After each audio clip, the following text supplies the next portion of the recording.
Hey everyone, welcome to the B-side. Look at me. I'm sitting alongside my co-host Tony Gore, who's joining us today. While I'm going to be working on a Barbarian for my little Dungeons and Dragons-esque little short I'm working on. Tony, you're kind of getting in the Dungeons and Dragons mode too, right? I mean, this character you're doing it's mythologically ish, right? It's kind of a mythological type creature you got going on today. We'll go with that. We'll go with that. Yeah. Makes sense to me. Let's see who's here. We got B, we got Ivan, we got Jamie, we got Gus, we got Ram. What's up, fellas? See, this is thank you. And by the way, thank you for coming to see us. I know that ZBrush has a. I shouldn't be saying this because they're all going to just leave and go see the ZBrush presentation. But I know the ZBrush has a presentation at 2 when they're showing some features. But you can go find that out later. It's not like you can get it today anyway. I hope not. I mean, maybe you can. I don't know, but I don't think you can. So go watch that. Today we're making stuff. So Tony, show what is it you're working on? What is it you're going to be making? All right, so I am. How do I switch my screen? Working on a gummy snake Medusa. Right. What does that mean? I'll show you. So here's the concept. It's by a very talented illustrator. Let me get his page up. Give him proper credit. I found this yesterday. His name is. I'm going to butcher this name. Onjin Sporin. I apologize. I love your work. Don't get mad at me. But this is his Instagram. Is O.Sporin. Check out his page. He does wonderful stuff. I already started sketching a couple of his concepts, but this just stood out for me. It's gorgeous. And I think that'll make a nice render. That's a lot of snakes. Well, a lot of gummy snakes. Gummy snakes are delicious.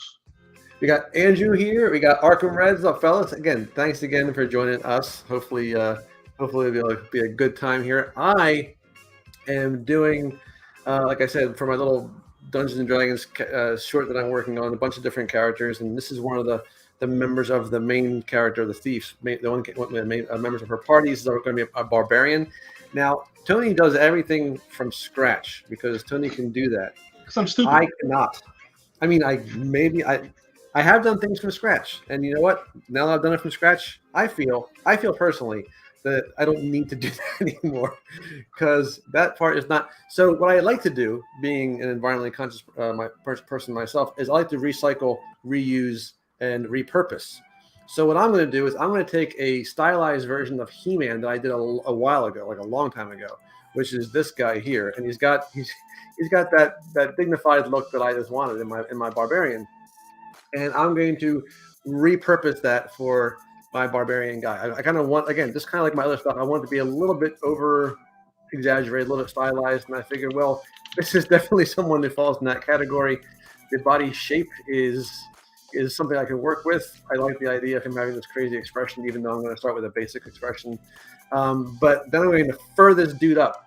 Beards, mustaches, hair, his armor is going to have fur on it. It's fur everywhere in some form or other.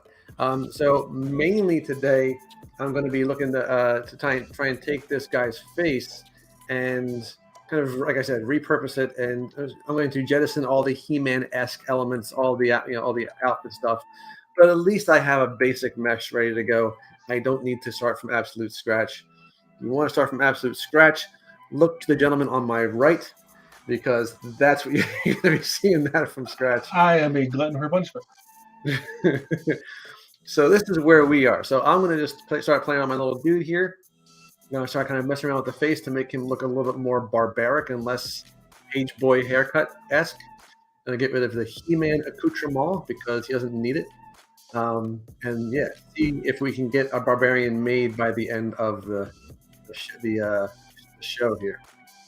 Yes, guys. Again, I mean, I'm going to be doing the same thing. I have another character that I'm going to be recycling a character. Something I made. I made a short not too long ago while I was making a short that I abandoned.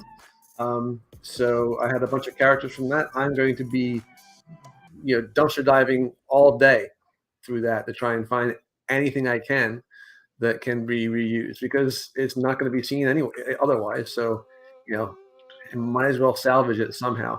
I'm sure nothing wrong with that. No, I'm sure you got like 1,000 projects you've done. Maybe some. I don't even want to show anybody how many stuff I have unfinished. That would be embarrassing, Brad. I do that to myself. Are we doing the pencils in a certain direction? we are not so organized. We are not. Let's just jump into it. Who cares? We are gonna jump into it. In fact, and again, this is one of those things where like this. If you look at this dude without hair, this is not a.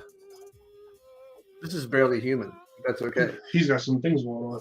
I'm going to be definitely going to be relying on the facial hair and the hair itself to do the majority of the work. I might not do much at all on this guy's face in terms of changing it because what are you going to do with this face? There's not much here. You know what, Groatman? That's your prerogative. It is. It really is.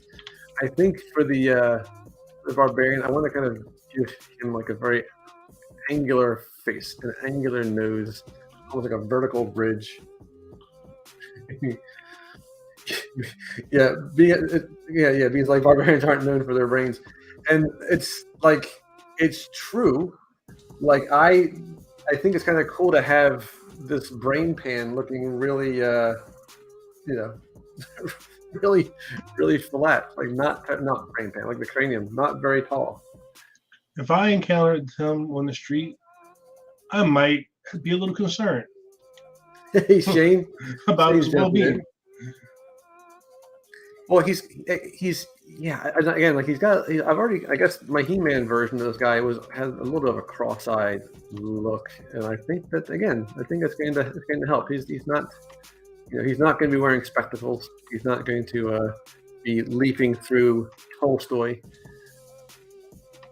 He's going to be killing kobolds, probably. You know what? It would be refreshing to see intellectual barbarian.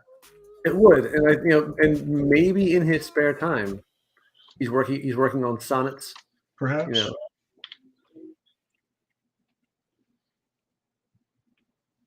Give up for the nerds.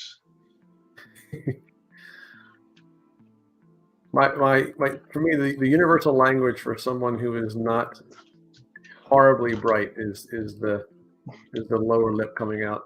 Just durr. Yeah, it's just. It makes sense.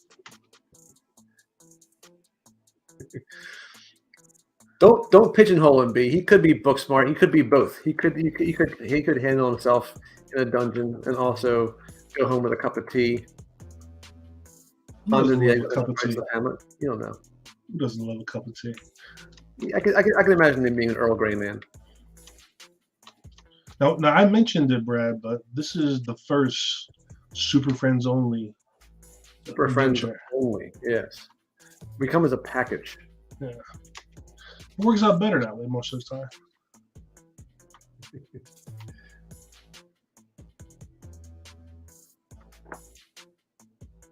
Yeah, I was talking about wearing armor, and I'm going to give him something. And again, like knowing that I'm going to end up rigging him, I'm going to I'm tempted to kind of cheat and give him as little as possible that I need to worry about deforming along with the body, but I should probably just suck it up and give him something. What's up, Foxhole Forge? Wait, what is that? What is that icon? I can't figure out what that is. It's cool. Isn't the general rule of thumb cover up all non-essential body parts, leaving everything else exposed? I mean, you would think, and yet, if you look at He-Man and every other Master of the Universe, don't seem to really. Maybe it's one of those things where, like, to show how badass you are, you're going to voluntarily say, "Here, take a shot if you dare." Wasn't that the thing with the Spartans? Like, they had armor. They definitely had armor. They just chose not to use it. And that worked out for them. Are they still here? I mean, 300 of them aren't, but I mean.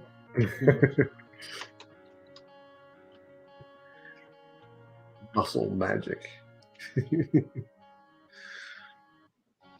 You don't be body shaming my barbarian. How dare you? I know. He's got a strong jaw. That's what it is. Oh, thanks.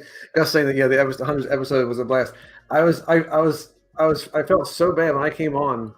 I was just joking around with Raul about the misspelled names, and I didn't know that we were actually live at the time. I was just messing with him, And I thought we were behind. So then I was like, oh great! I came across as this like pedantic jerk. Within the first 5 minutes of the stream. I just thought it was didn't seem like I was trying to call anybody out because I was the one who made the mistake. But so just ignore that part. Brad, the trick is not to let anybody see that part of it. I know, that's what I'm saying. See, don't tempt me, Jamie, by giving Barbarian a kitten, because again, like the last short that I was working on before I abandoned it had a cat in it, and I do have that rig. It's still around. It's going to happen. It's going to find its way in somewhere. It wasn't a terribly flexible rig, but the cat wasn't doing a whole lot. So, well, we need some space and opportunity. All right, Shane said, "Have you ever heard of Thrud the Barbarian?" It sounds familiar. Thrud. It does sound vaguely familiar. Yeah, I'm going to have to Google that. I'm going to say no, but I'm about to copyright that. I was going to say, yeah. Make some money. But see, Ivan knows. Thrud is fantastic. When he's got nothing on him, I gotta see what this is. Thrud. How do you even spell that? I'm gonna got THRUD. Huh. I'm gonna give this dude a wide jaw to give the beard something wide to latch onto. All right, I gotta see this Thrud. I gotta see this Thrud is here. I mean, if it's 80s, I don't know how I wouldn't know about that. 80s, 90s.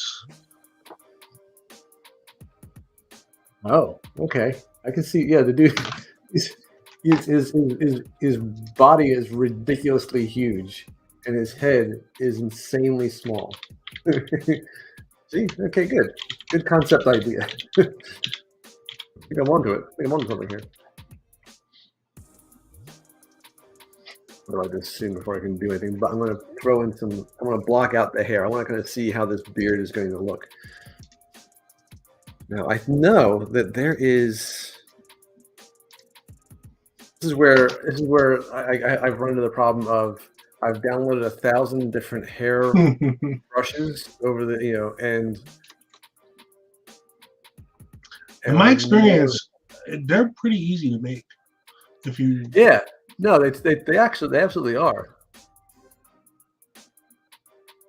If you so choose, but again, no need to reinvent the wheel. Hey, Mini Chicks! Oh, if you haven't seen Mini Chicks' painted prints, you got to go on Instagram and check them out. They're looking so good.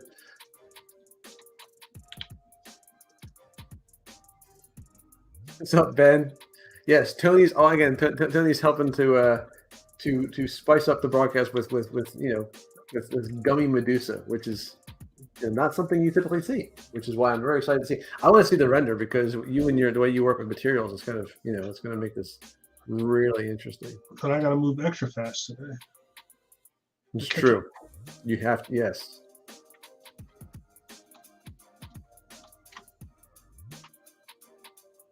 He's got that that tiny little head. Like that's the kind of proportions that I kind of like to play around with.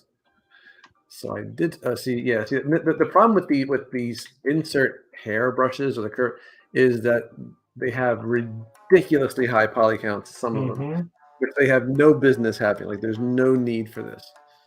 You know what I've discovered? If you make your own strands, again, and nothing against those insert hair brushes because they've come in clutch plenty of times, but use the form, bend, curve, and then you just define the subdivisions, and then the world's your oyster, as they say.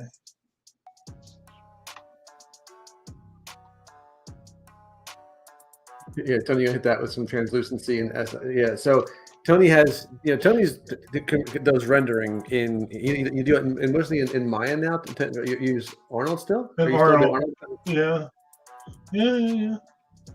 Tony knows how to use Arnold. I do not know how to use Arnold. I mean, I should. Don't you put that voodoo on me, Ricky Bobby. I I am passable I have with Arnold. I have tried. Like I just get very frustrated. So I just that's why I was like, you know what? I'll just render it in ZBrush and then go into Photoshop and try to kind of whatchamacallit, try and compensate for the lack of of rendering capability I have in there. Let's just say I hit buttons enough until something looks decent in Arnold. That's my main strategy. And I think it with works. most things. Yeah, it works. Ben says, just finished working. Rush home to see the stream. Great work on the Kenpachi, Tony. Kenpachi. Okay. What is Kenpachi? Cool. What is Kenpachi? I don't know what you're talking about, but I'll take it. Is that a character? Okay. That's from a show called Bleach. The guy who did this concept also did Kenpachi, and that's the head I had retopoed the other day. And so we're all not in the dark. It's this dude here. Oh, yeah. I know that you were doing that. Did you finish that guy? Because I don't think I saw that thing. This was just a bit of practice. So what I did was I sculpted out his face, and then what did I do? I posted it on Discord, and then I left him alone, sit on the back burner like I do with a lot of stuff because ADD. Yeah, and I just posted a clean topo. I'm gonna go back to him. See, that's weird. I have found in all these curve brushes, I don't know if it's something that's being done on purpose, but they always have it go from narrow to wide by default, and I don't understand. Yeah, you always gotta switch it. Yeah, why? That's my question. Is why? Gotta make life interesting. If it's a hairbrush, it's a hairbrush. So why would you make it go from narrow to, like? I'm just here. I'm just I mean, I imagine they have their reasons. So if you do have your reasons, email at stylusleague.com, or I don't think it's actually what it is, but it should be. This is Brad Groatman's personal phone number. Just let him know. See, I'm turning on the once Z setting in the picker. We were talking about this last stream about what the heck the picker does, and I just did that. I had to turn it off so that I could draw this out and let it not try to conform to the body the whole time. So I think I'm going to start with this guy here. By the way, I love the liquid setting so much for the curve brush. It's so cool. Remember when it first came out, I thought it was going to be a game changer. I use maybe 6 times a year, but still, I like it. Hey, as long as you use it.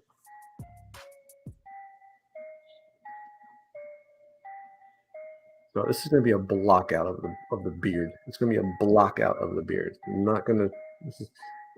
I don't know about you. I tell myself this all the time. This is just blocking out. It's not the final one, and it's almost always the final one because I never end up going back to it. But I keep telling myself that oh no, I'll spend more time on this later on. Absolutely, and it doesn't necessarily happen all the time. Forever. You know what though? That's okay. I mean, I guess if I hated it, then I would go back and tweak it. But I think it's a useful fiction to tell yourself so that you don't get too down yourself for it looking rough at first. Hey, Jojo, how you doing? Oh, that's right. There's the avocado with the face on it. That's funny because today when I had my painting class with the little kids today, I just told them all, it's gonna suck until it doesn't. So don't get down on yourself. Yeah. You have to be okay with looking rough for a long time. Yeah, just accept it. Accept the suck. Yeah, Jamie, I can imagine. Yeah, I can imagine if you block it out and then do it that way. That way you can kind of focus on the length. I guess people just work different ways. Personally, now this is just me. Again, you do your thing. I block it out in one large volume, and then I'll take the insert brushes and fill the volume.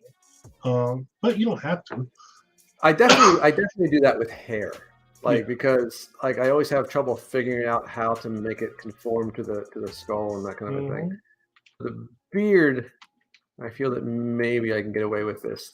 And again, and if it looks weird, that's because it's stylized, guys. It's stylized. That makes it If it okay. looks weird, it's my fault for being here. Just blame me. So it's all good. If it looks weird. It's just because you don't understand my vision. Yeah. It's not my fault. You don't have any taste. Right. At least that's my excuse. I'm sticking to it. Like right now, my Medusa, I'm in the suck right now. It looks like a gray alien, right? It's okay though. Well, I think the gray alien look comes from the fact that you're using a gray material. But again, I can't say for sure. You It just can't might, see my vision. yeah, it might have something to do with that. And that's I think we were talking in the stream last time when I was doing the kobold, how like sometimes I need to have I Some need to kind of have skin tone or the skin. or the eyes or something to kind of like make me feel like, okay, I can see that this will eventually look like a thing. It eventually won't suck. Well, let's not get ahead of ourselves, Tony. You're right. You're right. How dare you?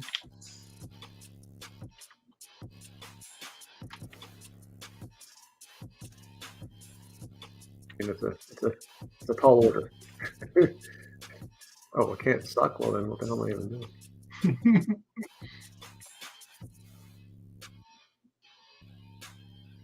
I'm at that point in life where I'm just trying to make art to make myself happy.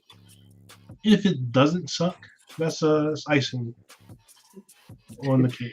And if it does, just If it don't does, post yeah, it. who's gonna know? Right, it never happened. It never happened. I need more resolution.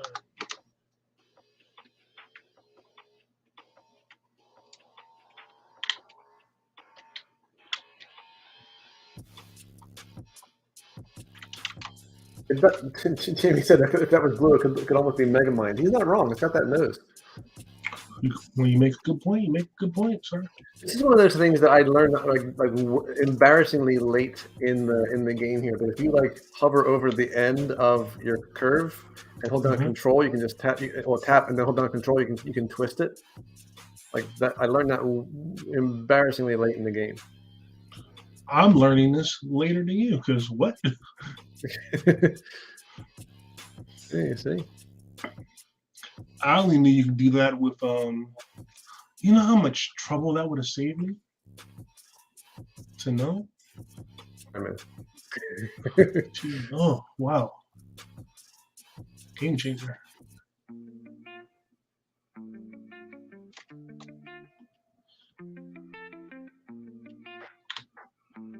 Yeah, I do the Malic's.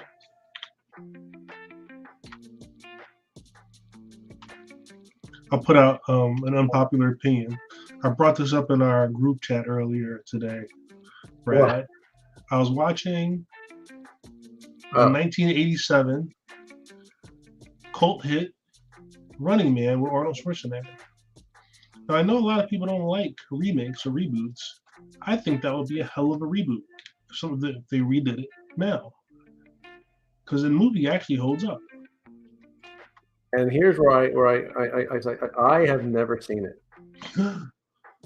There's a shocking number of movies that everyone in the world has seen that I have not seen. Running Man is classic, dude. I've never seen Running Man. Keep moving into the modern era. I've never seen John Wick. Any of them? You gotta see John Wick. Well, now here's my question. I can't watch a movie. I remember we've had this conversation. I remember that was your hesitation, but he gets revenge. Is the dog less dead? There's a cuter dog comes into play, arguably. See, that's not okay though. See, Andrew, we're full of useful tidbits like this. Still just asked. No, still, how you doing, man? Did you guys just see that new? See that new anchor brush? Is that something from the today's Substance. ZBrush? Oh, is it Substance? Oh, unless it's, something happened in the thing today. He might be I didn't. talking about. I saw a little bit of the ZBrush thing today, enough to see they had like a new kind of posing thing, which was interesting. But I have not. No, and again, like the thing about like whenever they have these ZBrush announcements, they always come out with things that I never would have thought of, and they're usually pretty awesome. I just I would have never have thought that we even needed half the things they come up with, and like so it's really cool. I don't know where they figured this stuff out. My thing is, whenever they have the ZBrush presentations like they're having today, I can't watch them live because I'm usually working. You can't just abandon 30 kids. But I like for it to be over. That way I can rewind and fast forward to what I need to see. Yeah. Some stuff, usually it's I can't make it, but some of the stuff is good. Some of the stuff doesn't really apply to me. Honestly, to me, until Pavlovich comes out with his "What's New in ZBrush" thing, then it's like, oh, okay. Like that to me that's what you have to. That's what I wait for. That's when ZBrush has officially released a new version. And knowing him, he's going to have something out immediately. Oh, you take 2 points on mesh and bend. Okay, I mean that's cool. That might you know what, that might have been the posing thing that I was talking about. Oh, tomorrow's the update, mini chicks. Oh, okay. Oh, that's a turnaround. So it's going to be like that thing we we're talking about with the Mudbox had, where it anchors and then you can use the a joint to pose it. It's good to see part of Mudbox still sticking around. They did. This is theirs. Let's not say they stole it from Mudbox. Let's not start something. No, it's true. But I like Mudbox. Mudbox was actually I enjoyed like painting in Mudbox. That's actually I use it for painting for a while before Substance came out. When Mudbox came out, I went on record where I actually would advocate for Mudbox over ZBrush. And then once I really figured out ZBrush, I never went back. Yeah, I mean, again, the great thing about Mudbox was that it painted on UVs, right? Yeah. So that was just a really useful thing. And you can it painted with textures and stuff. I think a lot, very very well. I remember there was something very intuitive about Mudbox when it first came out that wasn't necessarily as intuitive in ZBrush. But then once I kind of figured out ZBrush, I was like, oh, okay.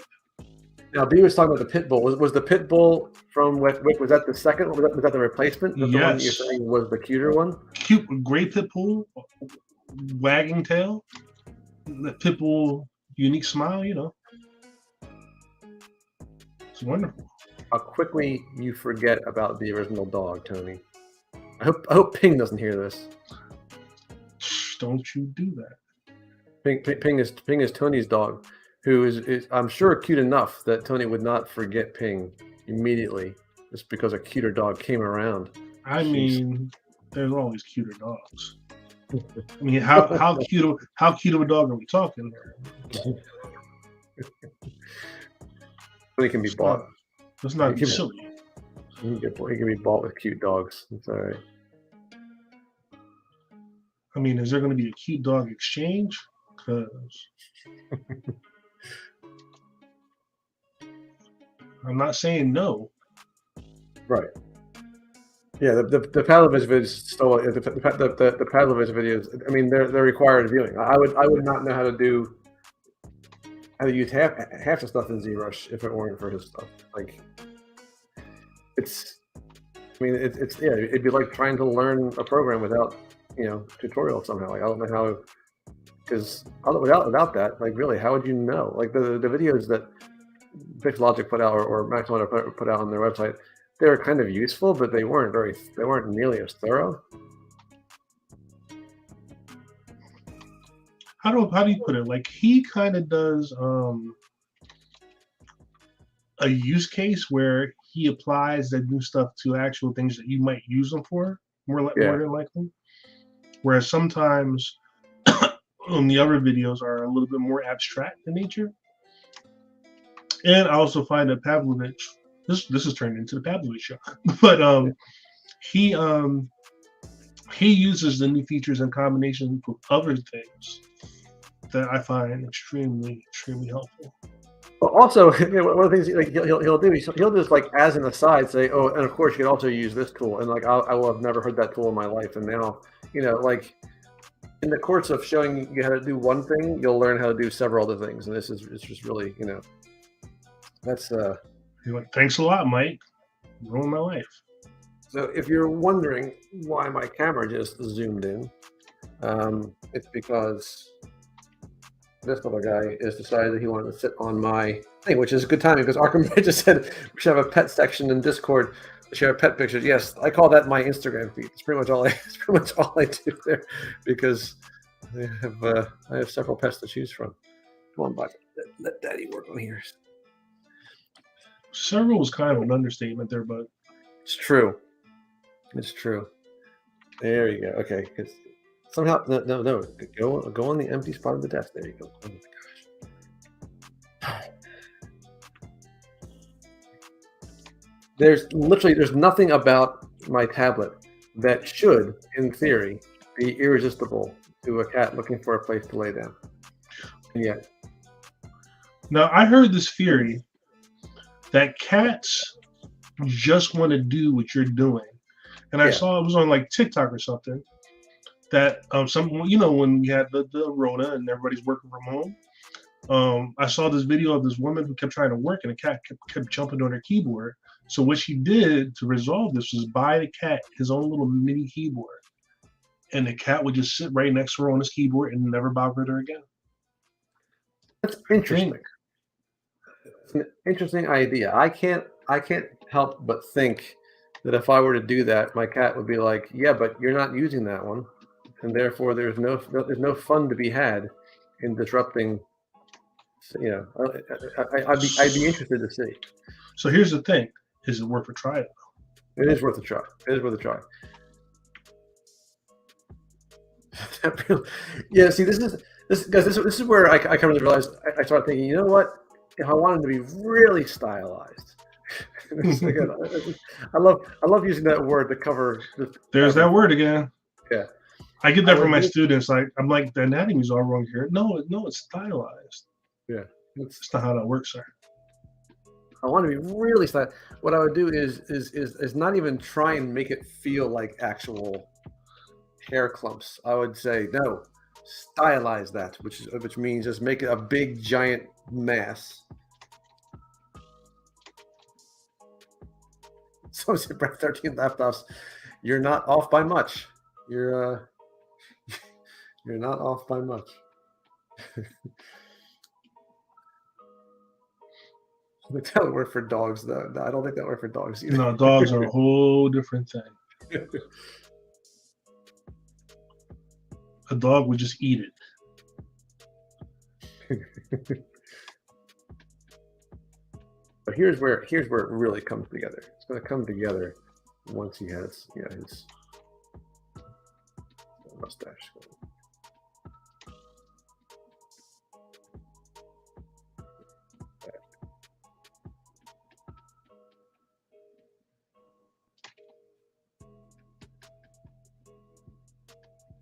Mustache will really do is it will move with the nose as an expression, and it becomes its own kind of like facial expression. A mustache is its own character. Yeah, it really can be, especially when it's really big like this and bushy.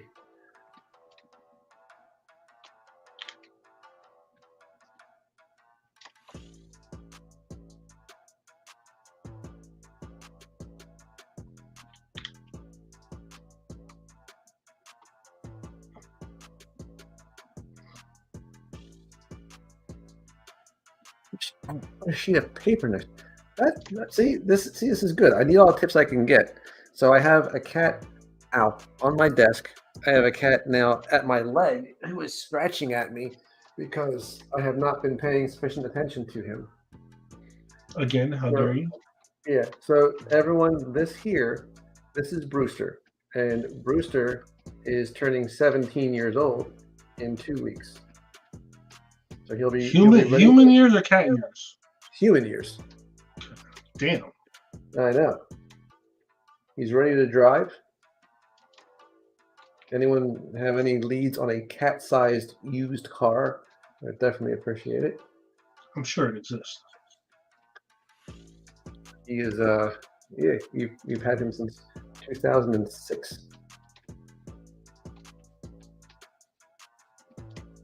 Oh, Archimedes just asked, do we use any special retopology plugin for Maya? Did you ever try one, Tony, or did you use Quaddraw? I just use quadrawing it up. Old school. I did. Bradley Cooler did put me on to The Blender one, right? yeah, the Blender retopple tool, which is nice. And it gets the job done. It has some things that work a little better than Maya Quaddraw, but it's all preference thing. Like, they're both good. So Just put an empty box on the desk. How big do you think my desk is? I have enough. I have my keyboard, my tablet, my cat. All the things that you need to have on your desk. I feel like that could eventually turn into another litter box. I was going to say yes. That's true. Yeah, that's not tempting. That's not. I have enough of that in my life. I have enough cat boxes to last a long time. And that is really wrong.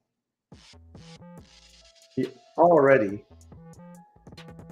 the tiny black. Okay, so Matrix, it's good that you asked because he is actually for the first time since we brought him in out of his little playpen. He's actually out and about. Well, he's not out and about at all. He's actually on my chair. So I'm going to see if can I get the camera to move? I don't know if I can or not. Let's see if I can get the camera to move because this is important. This is way more important than my Barbarian. All right. I mean, so obviously. yeah. So I'm going to see if I can get my camera to move far enough that you can actually see what's going on here. Okay. So he is that little tiny dark spot behind Brewster over there. He's tiny. He's just laying down right there. That's as far as I can go. But he's a very cute little boy, and he's sleeping like a lamb because he's had a very exciting morning. Because this is the first day that he's been able to run around the house without, any encumbrance. You know what I mean? Unencumbered. But he is just the cutest little thing. He came to our house last Tuesday out of nowhere, and we took him to the vet. 2 days later, he had a rather large bite wound on his little head. We don't know what that was from. It looks like a fox, perhaps.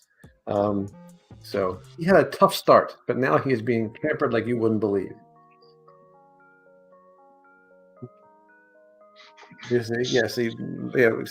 everyone. Yes, we have to sufficiently be enamored of this cute little boy because he is such a sweet little man. You hear that, cats? If you are a stray cat and you're looking for a place to get pampered, just go to the Groatman farm. I mean, the word is already out. Clearly, the fact that clearly so many have found a house. 15-year-old and 11-year-old. See, that's a nice little. Those are good ages because we have our 17, we have a 12, we have a 10, we have a 9. This is where I started showing how many freaking cats I have. Never mind. I'm only talking about. I don't have any cats. Is it weird that the ZBrush keeps telling us that the snake hook brush is useful in Sculptor's Pro? Like we know. Can I just choose the brush without that little suggestion every single time? Obviously not.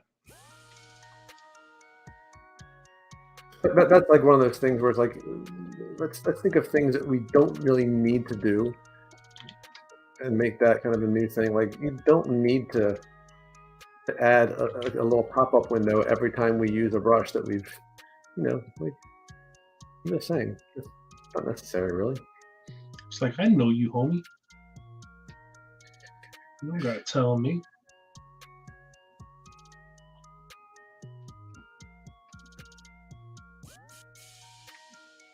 Episode when the cats ruled the world from Love, Death, and Robots. Did you ever see that show, Tony? Love, Death, and Robots? Absolutely, it's a great show.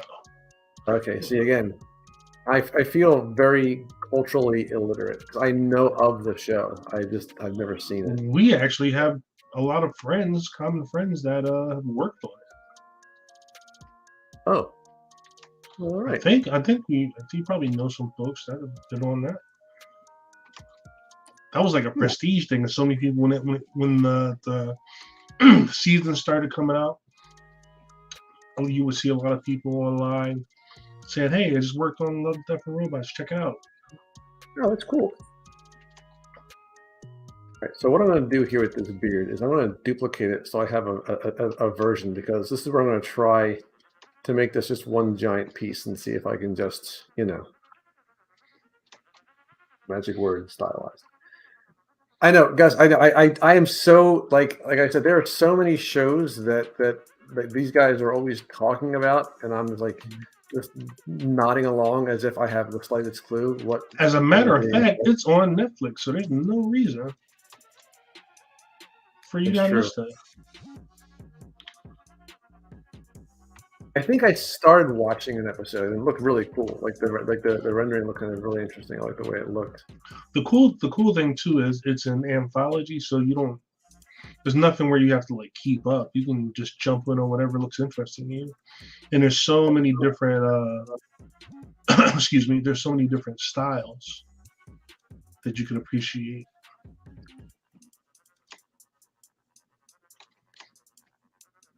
Here's the part where I'm like, what if I just went crazy with this shape and even don't go crazy.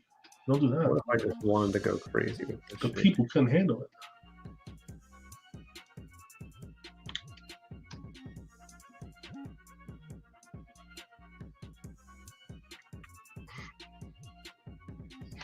You know what I also just realized? This is the first all New Jersey episode too.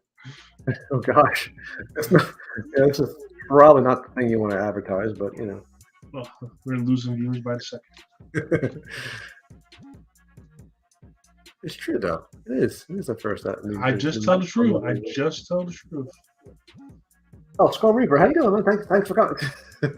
Thanks for coming to the show. Yeah, it does look like. I mean, I think Ben was saying. Yeah, like it does look like the concepts on there. It was really cool to see. Mm-hmm. I'm gonna do that. My favorite thing. I love remesh. Just doing remesh by union and then remeshing it. Like it's so much better than the old than dynameshing. Like you just get the same. Very cool. Just the remesh by union, so it's all one thing, and then just make sure it's remeshing without polygoops. I think it's doing it with polygoops.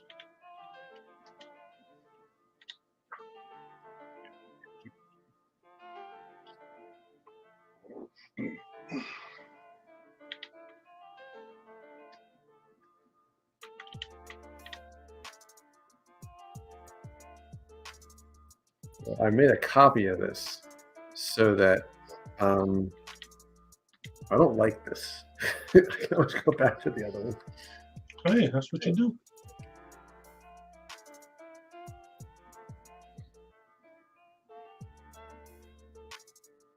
All overlapping, but sure wasn't.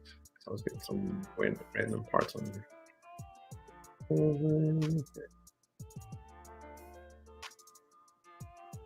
Oh yeah, see, I was saying the same thing about Love, Death, and Robots. Yeah, I do have to check it. It's on now. Is there only one season, or are there 2 seasons now, or more than 1 season now?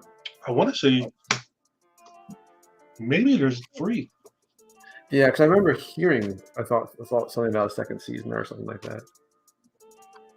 Oh yeah, you definitely gotta watch it. There's so much like groundbreaking animation and design stuff going on.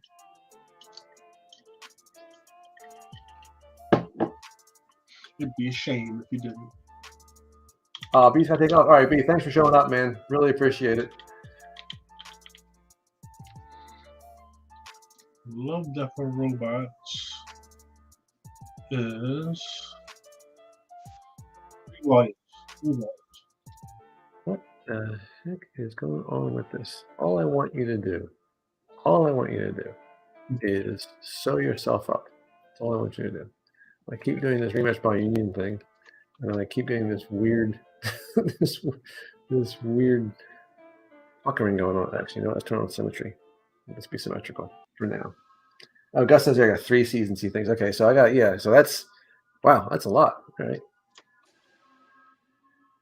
That's your homework, right, today. I mean, that's the kind of homework I can do. Yeah.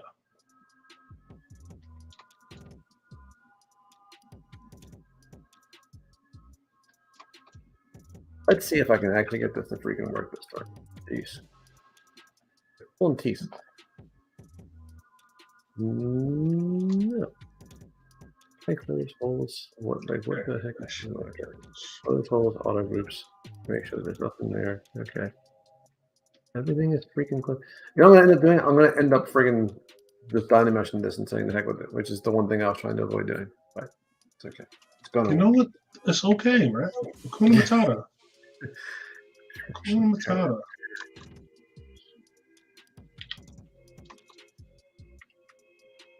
You know what I do love? I love the fact that you can just tell ZBrush, fix the mesh. And apparently it just can do it. Like, I have to like figure out what the problem is. It still says the error, you know. Back in my day, that was nothing but a headache. I mean, it was a lot of. Oh my god! Seriously, guys, just there are little points just hiding around here. Just remesh the darn thing, please. This is just crazy. Yeah, error. Okay.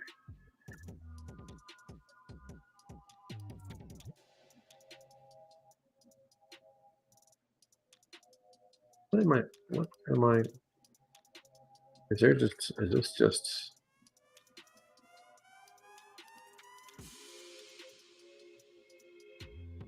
What's happening, boss?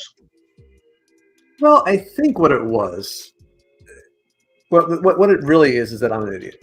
What it was that I think that I was bringing in these insert hair clumpy things, and I was trying to remesh it, and I kept getting these errors. I think the problem was I didn't realize it, but some of it was like paper thin.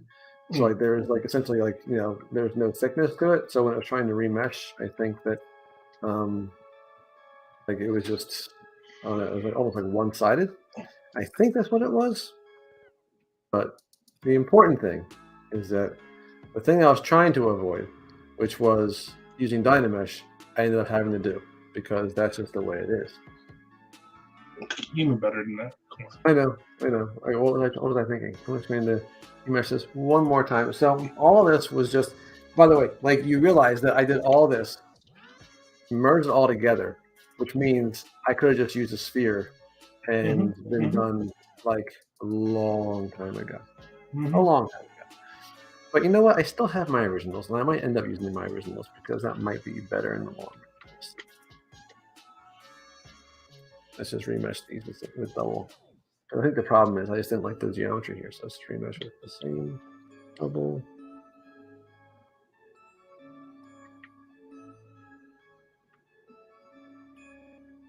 I do like the idea of these having some separation to them. The base of the lip.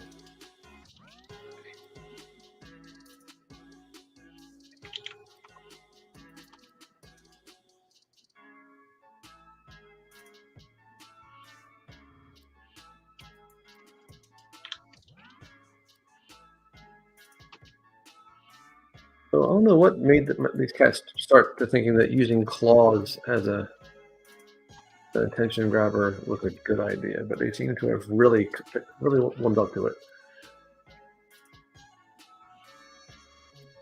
Like this, and I want this middle part to be one piece, and I think it's not. I think it's like several pieces. So I'm just going to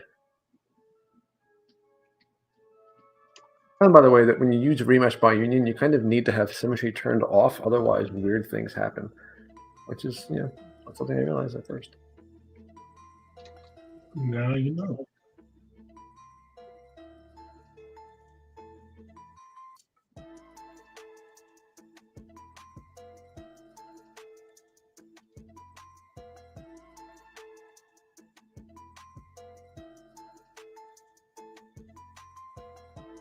Now I really gotta get the eyebrows and the hair. I got the beard roughed out. I can live with the beard. Not the best beard. I'm gonna have to tweak it and make it look all hair-like, but shape-wise anyway, it feels like a beard. And that's kind of the important thing. If it felt like, eyelashes, I think it would have been a bad problem. Would have been a big problem. All right. Cat is, guys. In case you're curious, I've been at my desk working on and off for the past like 5 hours today, and my cat was nowhere in sight until the moment that we went live. The moment we went live. Just Gotta do what you gotta do. I think he's just a spotlight hog, honestly.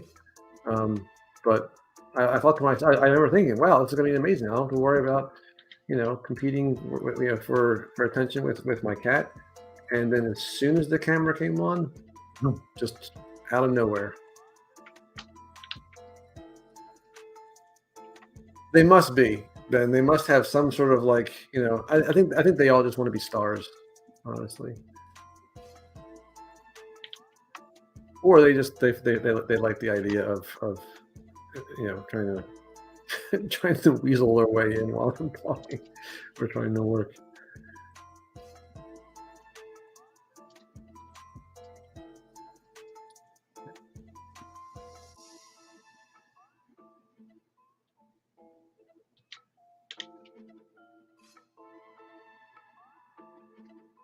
So let's grab one of these guys here. Save your work. It's not a bad idea. What do you think, honey? It's always a great idea. Mm-hmm.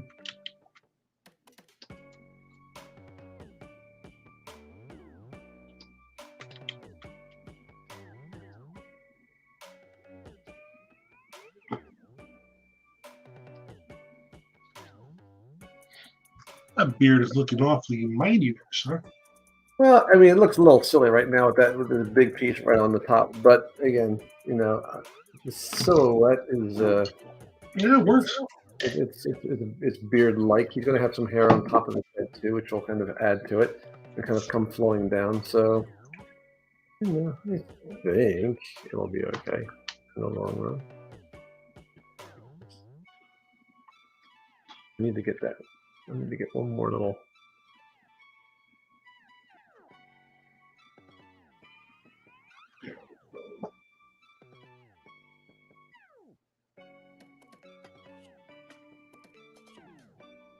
One thing I really like, one thing about from Blender that I remember seeing and thinking was really cool is that kind of like the spline curve tool that you can use to kind of essentially just draw out the curve for the hair to follow. Mm-hmm. Which is really cool.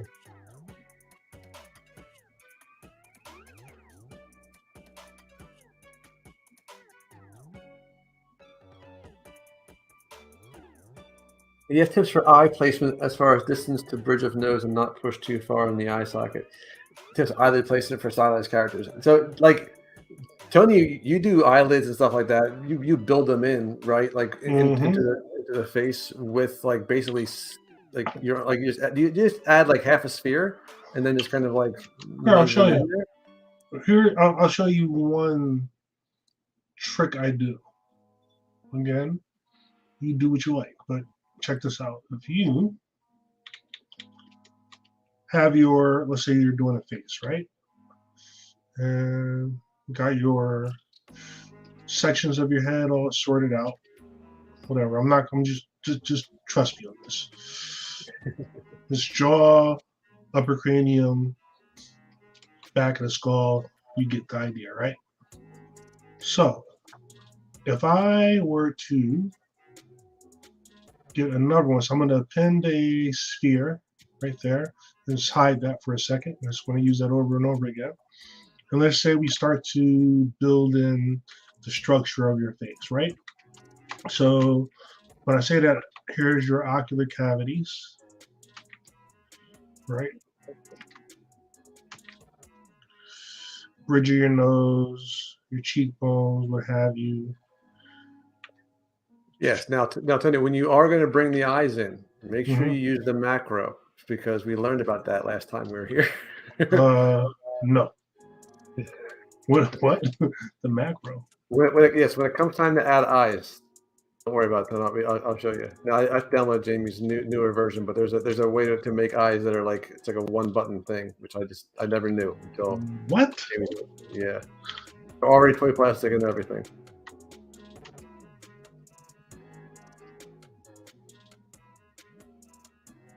Witchcraft. I know.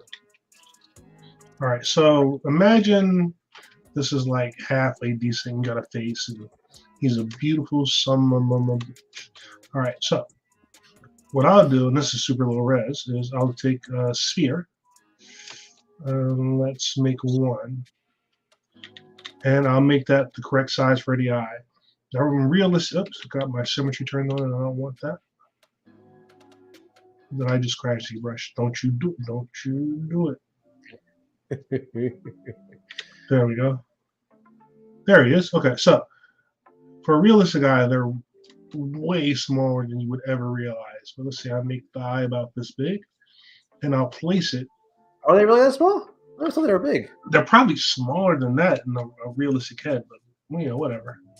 Oh, so in the realistic head, okay, but yeah, stylized head. That's our word of the day. So I'll place it where it's going to be. So imagine that's in the correct place, and then I will duplicate that eye. So I get another subtool that's the same sphere right there. And then I will scale it up slightly. And I'll duplicate it again. Then I will use a brush. Let's do trim curve. And I will cut off the bottom. And that's going to be my upper eyelid. Boom. Scale is kind of over there. And then I will go to my other one. And I'll cut the other way. And that's going to be my lower eyelid. So probably like at this angle, maybe. You'll figure it out. See how I got kind of my eyelids still in there? I turn it out over a ball. Now I can use my move tool or whatever you're going to do. And I can start to shape that into, whatever kind of eyelid I want to make. So the other benefit of this is them being separate pieces. I can do overlaps and I can figure out how deep it is and whatnot. I can also adjust all the flesh around the eye. So if I have like really low brows and I want that to kind of be a little fleshier or have a little heavier eyelid, I can make adjustments separately without messing up the shape of my upper and lower eyelid. And then once it's done, you can, reorganize, and obviously you need a higher resolution, but I'll merge down, and then if I have Dynamesh on, and if I turn symmetry on, I can do a Dynamesh. And hopefully it will. Let's do 256. Remesh, and it'll give me. Oh, I have to do a zero mesher. If you have symmetry turned on.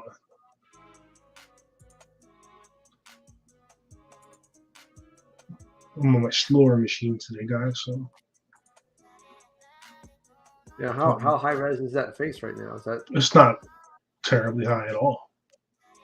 I think because it's figuring out there it is. Oh, and I didn't have obviously because I didn't have symmetry turned on. That's why nothing worked. But you get the idea, or you can do a mirror weld and we'll do the same thing.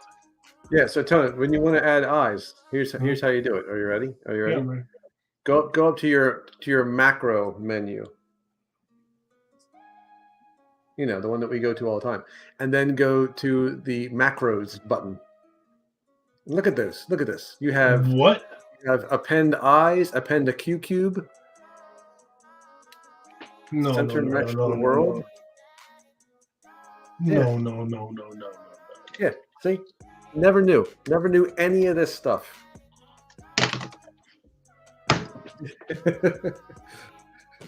I mean, I know. Here I've been making eyes with like by inserting spheres like a sucker. I feel like a complete chump. Yeah, I mean, I just I don't know how, but ZBrush, I your mean- days are numbered. I feel like I bet my life is a lie. all this time, right? Like, I mean, no, it's true. Like, it's amazing because like little stuff like that, it makes things a little bit faster, which is Like, you know, is it necessary? No, but it helps. it does, dude. It's a single button as opposed to, you know. I think it's a fantastic idea.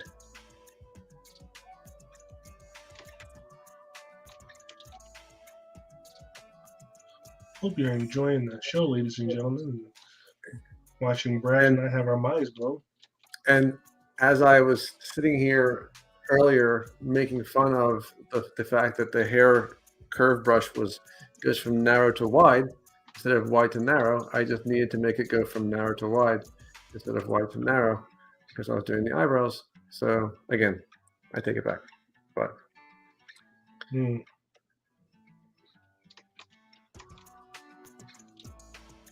know what? It's okay to admit when you were mistaken.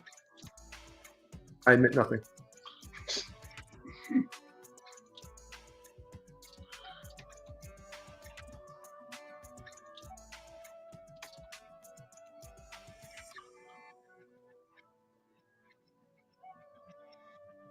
Well, yeah, and if you're talking about like building faces, Tony's the guy to ask because he's. Yeah, I am a big believer in reusing previous base meshes because I just and Tony has like, especially retopology. I don't know how you can retopologize a face without even like thought. To me, I'm just like, it always starts out so promising when I try and retopologize, and then at the end I'm just like, I can make 6 triangles here and no one's gonna know, right? Like it's like once you see the matrix, you can't unsee it. What it is. I've never seen The Matrix. I mean, I've seen the movie, but I've never seen,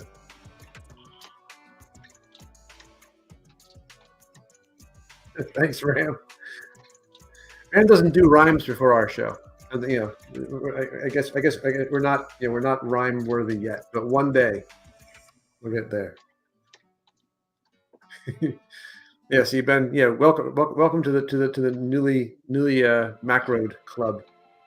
If I'm being perfectly honest, I didn't know there was a macro section up there. Jamie, it's a good question. Will the curve depend on whether you had Z add or Z? I wonder, can you have a Z sub for a curve brush? Because that'd be interesting, right? Because you are inserting a mesh. What would happen? I'm gonna try. It's safe first because I don't know what's going to happen. Playing with fire. So with Z sub turned on, like maybe I should actually do a friggin' curve brush. All right, I'm fine. It's all good. With Z sub turned on. What Z sub does is it gives you an inside out mesh. Oh yeah. Thanks, Jamie. Forgot about that.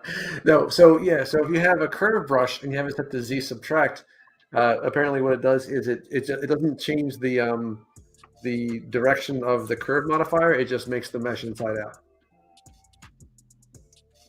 Be sure to use the Ashley brush for this next to me. Ashley brush. I mean, that's what I think of whenever I use a snake hook brush. I mean, I might as well, like. What were we saying the other day? More Ashley.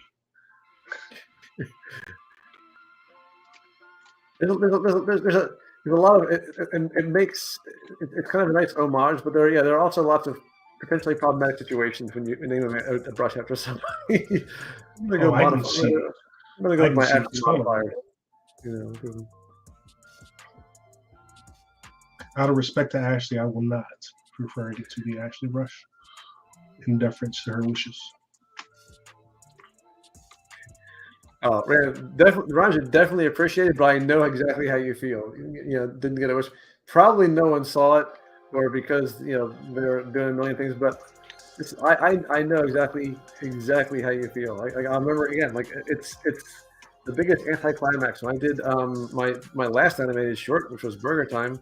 Literally 6 years on that. Posted it and like nothing. Like it was just like, well, all right, that was a good 6 years. The And then you 12 post something likes, that's a throwaway, and it's like, the 12, yeah, exactly, yeah, exactly. Someone's like, here's a sketch I did on a napkin, 600 likes. This is the most amazing thing I've ever seen. A 6 year odyssey, and like so yeah, I feel your pain, dude. I feel your pain. Then I felt like somewhat ashamed because before YouTube, I did shorts too. No one saw, but I guess I didn't expect anyone to see them, so it didn't bother me as much. those are for the kids.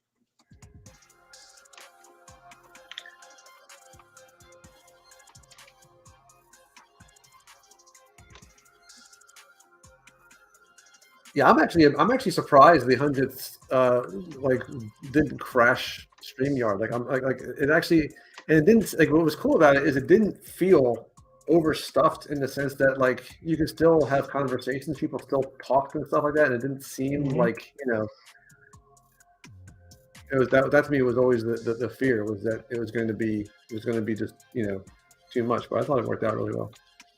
Yeah, I'm always scared I'm going to step on conversation because it's hard to know when to jump in. I had a good portion of the time in Group B, they're talking about Street Fighter, and since I've never played it, and like I don't really have a whole lot of gaming experience. I didn't know what anyone was talking about. I was like, okay, I'm just going to work on the Kobold because I just don't know anything. Like they were saying words that I found out later referred to like characters, and I was like, I don't know. I didn't know what anyone was talking about. It was a very confusing time. What you talking about, fool? I just assumed I just assumed it was a cultural thing again, but I was just blissfully unaware of. Now, yeah, I've heard you were playing the new Street Fighter, right? And you were saying that it was really good. I enjoy it. That's a nice button smasher. You turn off your brain for a little bit. One of those. And I like that you can make your own, excuse me, character. Just fun. Yeah, I think if you're talking about that, that's kind of crazy. Like I don't know how you can customize it that much. That's kind of a crazy. Like I made myself like a Popeye and a couple characters. It's fun. And I remember, when Street Fighter came out, because I'm an old curmudgeon over here.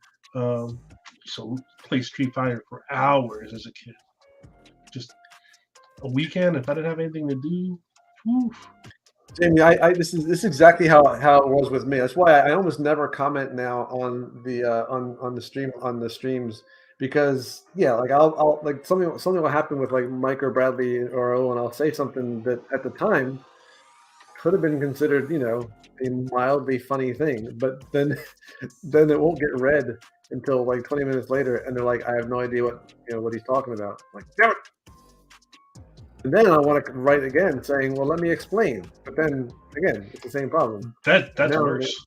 Yeah, it's even worse, right? So it's just like, well, then I'll just slink off in the corner here. Yeah, I'll just say things that are, independent of circumstance so that it doesn't matter when it's read. It's all about timing.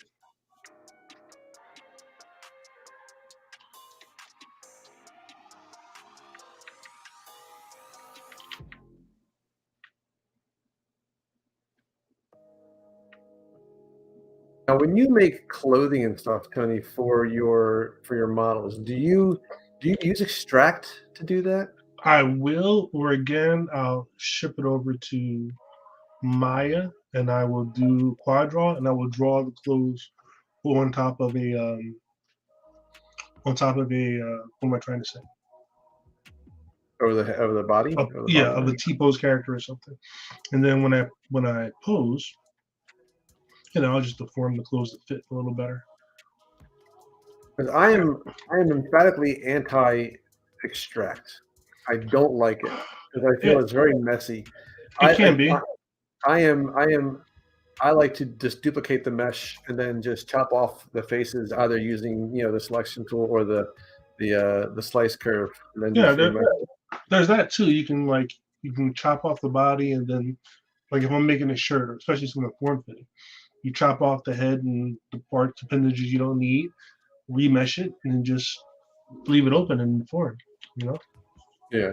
There's that approach. Now, are you going to be basically just reusing that snake? Because I was going to say, yep, I'm making one gummy snake. I was going to say because you could probably just use the bend curve, right? To kind of put it into it. Mm-hmm.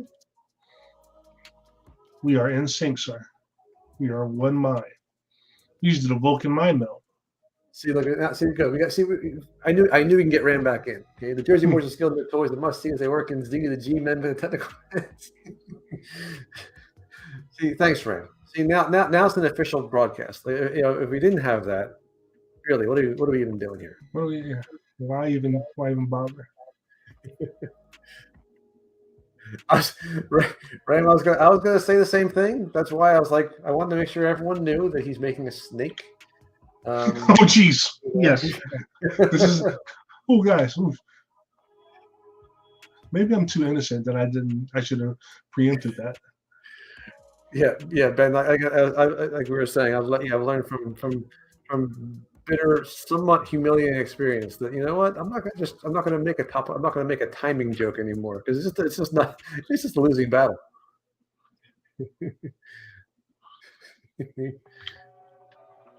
Yes, gentlemen, this is a snake. Oof, that could have been very bad. If you're watching this on a later viewing, just fast forward this part until it's more done.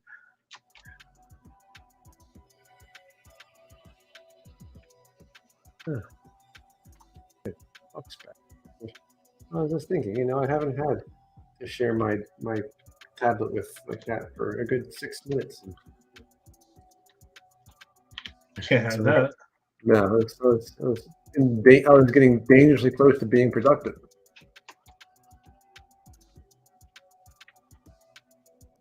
So let's see here. Do I not have?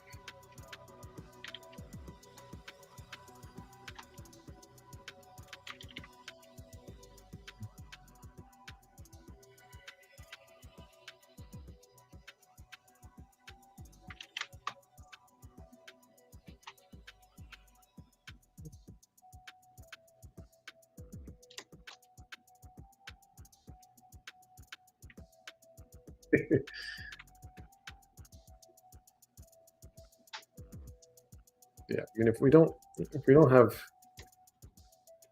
beautiful accompanied by Ram, I don't know. It's not the same.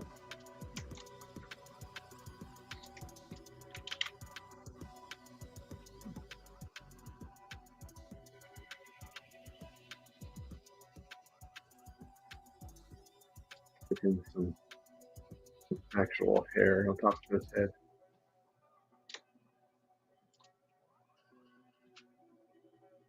Give him a skull cap. This is not hair yet. Okay.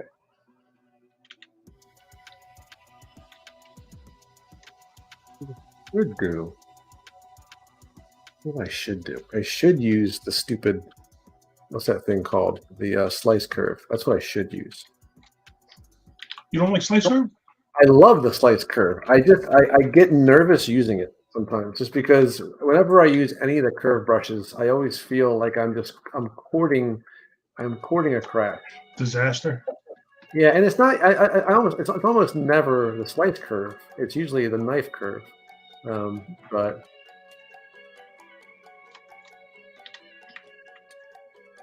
now, what's the main difference between the slice curve and the trim curve? Slice curve is going to slice it into different groups. Trim curve is going to trim after that gradient. So if I do here, I'll show you. No, I'm sorry. What is between the knife curve and the trim Oh, curve? That's what I meant. I'm then sorry. I thought the knife curve breaks it into multiple parts. So if I got the knife curve on now. If I cut, what did I just do? It just knifed. Oh no, I just destroyed my whole thing. I'm courting disaster, trying to show you, and I should not. I should know better than this. I should know. And I'm gonna save my work. Yeah, that's not an idea. Save that work. Right, so what? So we've seen the thief, kobold, and the barbarian. Who else in the party for these adventures, and who are the kobolds? Okay, so the kobolds are not even close to be the only baddies. They're going to be. They're like the stormtroopers. They're like the cannon fodder. The main baddie is going to be the beholder, which is that floating giant spherical eye with giant teeth and tentacles. That's going to be the main bad guy. All the bad guys are going to be in the background while the thief is trying desperately to kind of pick this lock and having a lot of trouble with it. But my plan is to have kobolds, orcs, was it orcs? Or kobolds. I have it written down. Let me find out. Kobolds, because I went through and I found some basic. I think I might have just had like some basic goblin-y type things as well. I'm definitely gonna have the beholder because the beholder's a big one. And a lich, I think, which is kind of like a skeletal guy. Yeah, and of the characters, there's actually 6 in the band. There's the thief, the barbarian. There's a paladin who's kind of a fighter, but so tries to be more noble.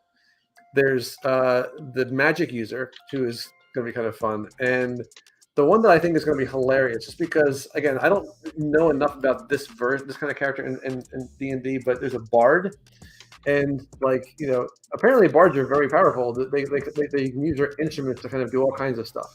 But in my mind, the bard is going to be like this kind of dopey stoner who's trying to tune his lute the entire time and is making it very difficult for the thief to concentrate. So I have some ideas. I also want to do a gelatinous cube, mostly because I think it would be hilarious for the entire battle just to stop for a moment while everyone, bad guys included, just stand very still while the gelatinous cube just slowly oozes by because everyone's terrified of it. Again, I have a very stupid sense of humor, so I apologize if this does not sound funny to anybody. But to me, it's gangbusters. But we'll have to see. But yes, I'm very excited to do it. I think it can work, but again, in my head right now, I've been kind of trying to storyboard it basically, and way too many parts of my storyboard are, and then somehow this next thing happens. So I have to get to that part. Hi, Mario Cat. Oh, but that's what Ben, bless you. Bugbears. I used to love those, and now yes, they are in. Special thanks again for bugbears. Hi, Mario Cat. All right, so random question, guys. Was ZBrush easier to learn from knowing Maya techniques, meaning Z modeler and box modeling and edge modeling?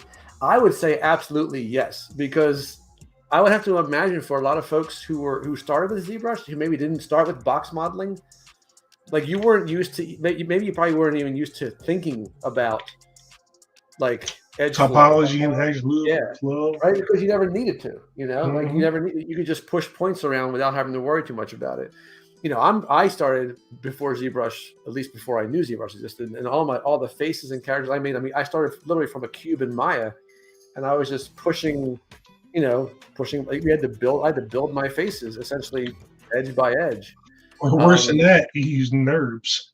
Oof. Oh, I could never use them. That was way too. It felt weird because you had to use NURBS and patches and kind of let them hold together somehow. Yep. No, could not do that. But yeah, so for me, it definitely, because it's I already knew the tools that ZModeler had. I just knew the Maya version of them. So it was okay, I want to add an edge loop here, or I want to extrude this.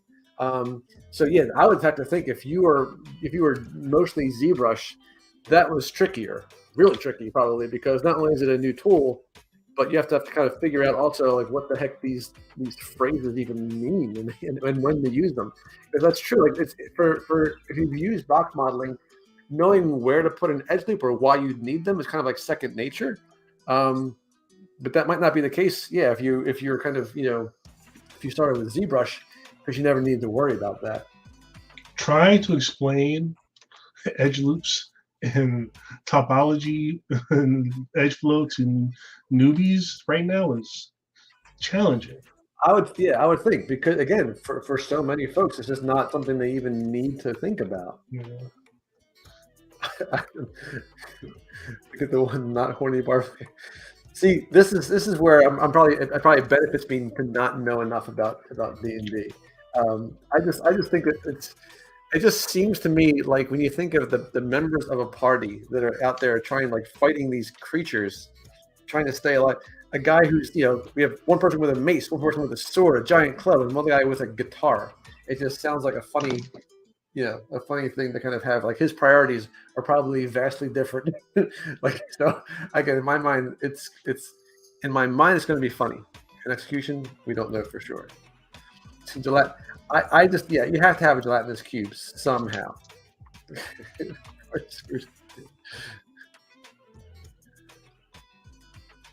Yeah, NURBS. The only time I ever used NURBS, I think, was when I wanted to extrude along a curve. I think I used those for tubes a lot, way back when. That was the equivalent of the curved tube brush.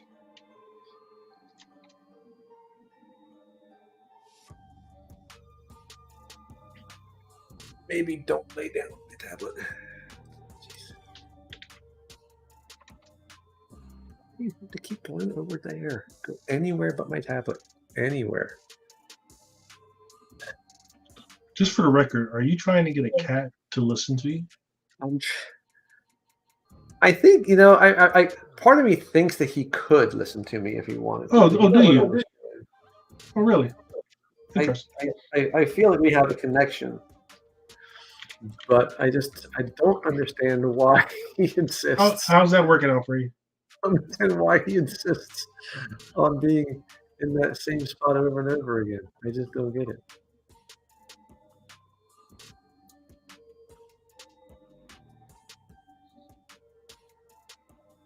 All right, here come the gummy worms. There are still occasionally some situations where ZRemesher does not. It still baffles me sometimes, if I'm being honest. But okay, yeah, it was just acting a little bit goofy. Okay, so this is your. So yeah, so you're gonna keep one, I imagine. Yep. I'm gonna keep that stationary. Yeah. And I'm always gonna go back and duplicate it. So I think the game plan is to put. I think the game plan is to put the head where I want it to be. So let's say I'm starting with this top one because that one sticks out the most to me. Oh, put this down here. So that's going to be band. That one. Oh wait, one man band. Okay, for some reason, no, I was thinking of Ting Toy. I do remember one man band now. That was actually a really good one. There's that little Pixar short. That was a really early one. So resolution. Yes, they do. Yeah, they do choose to. I mean, again, and that's kind of why I love them. They have their own reasons for doing things.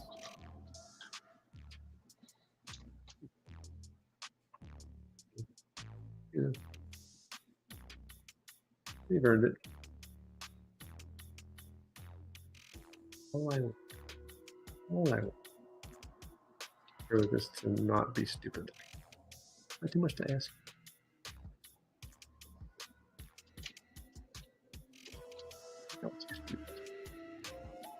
What I'm trying to do is to extrude these different poly groups and give them a little beveled edge. So essentially this is kind of like different clumps of hair.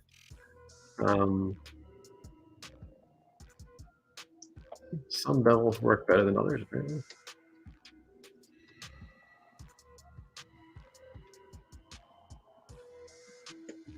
It should be said that hair has never been my strong suit. I should really start just focusing entirely on bald people. Yeah. Next, Lex Luthor. And then what else we got? Charles Xavier. Well, I do have to do that. That's my well, he's one of the guys in the X-Men. Yeah, you gotta get that sorted out. Yeah.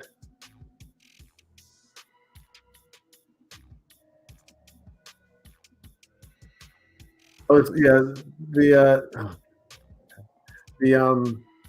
That was like that's the thing. The Charles Xavier is like the one I'm a little less psyched about because like I have to make him look like a person. And that's not the there's no there's nothing special distraction from him. No, like he just looks like a human being.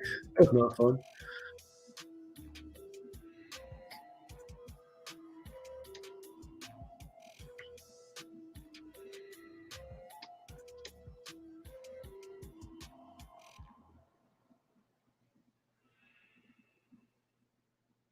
Now, did I get that clay?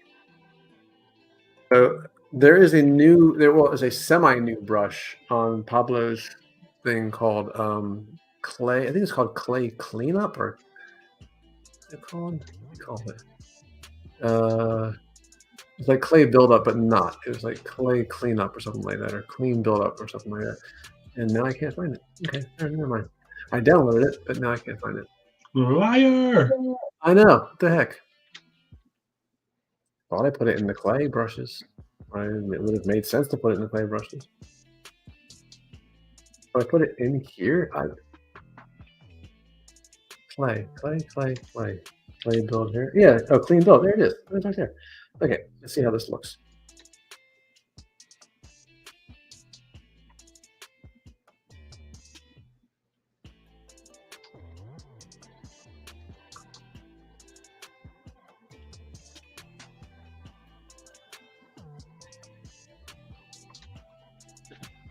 Yeah, it is. Nice and subtle.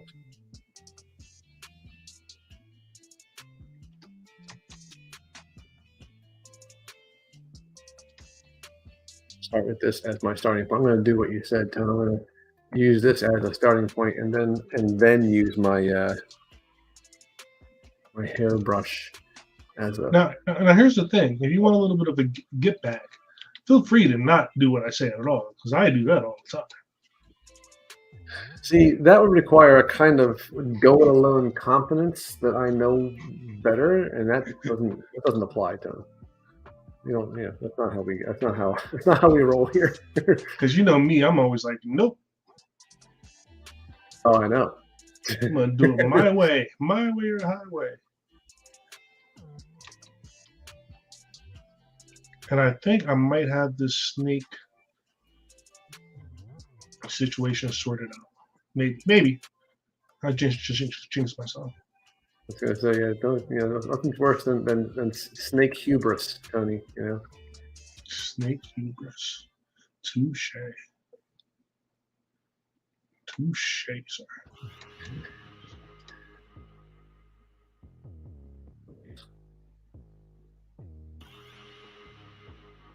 Keep doing this.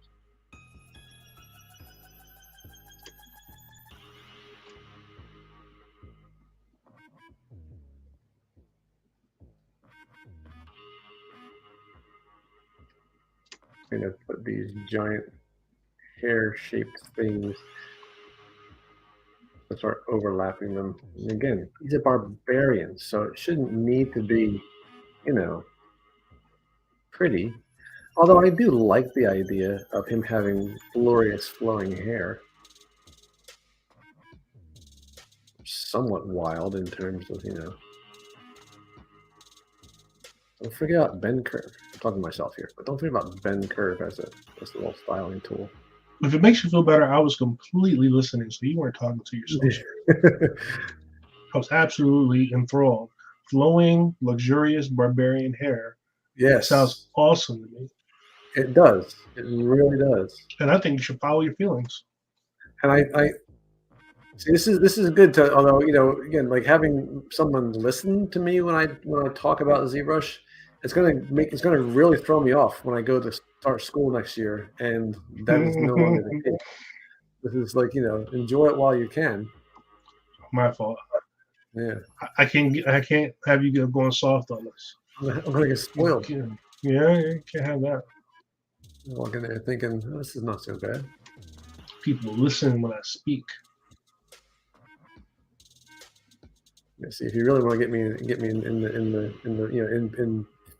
the mid-season form, you should be looking at your phone while I'm doing this. And just grunting.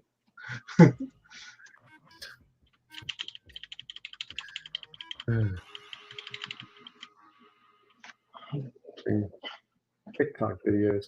This is where Tony and I devolve into just complaining about teaching. Teenagers. So, yeah. Back in my day. This is, feel free to skip over this part.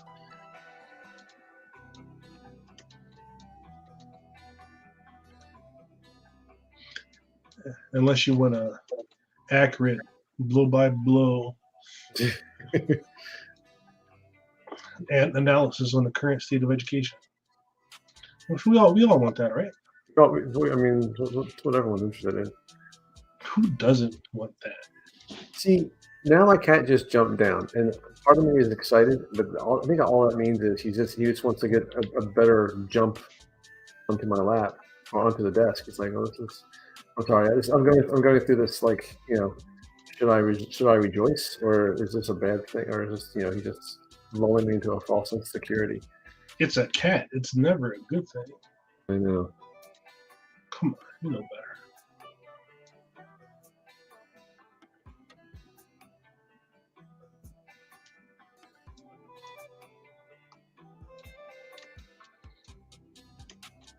Yeah, but it's all about tinfoil. Yeah, the shorts were always like kind of one of my favorite parts.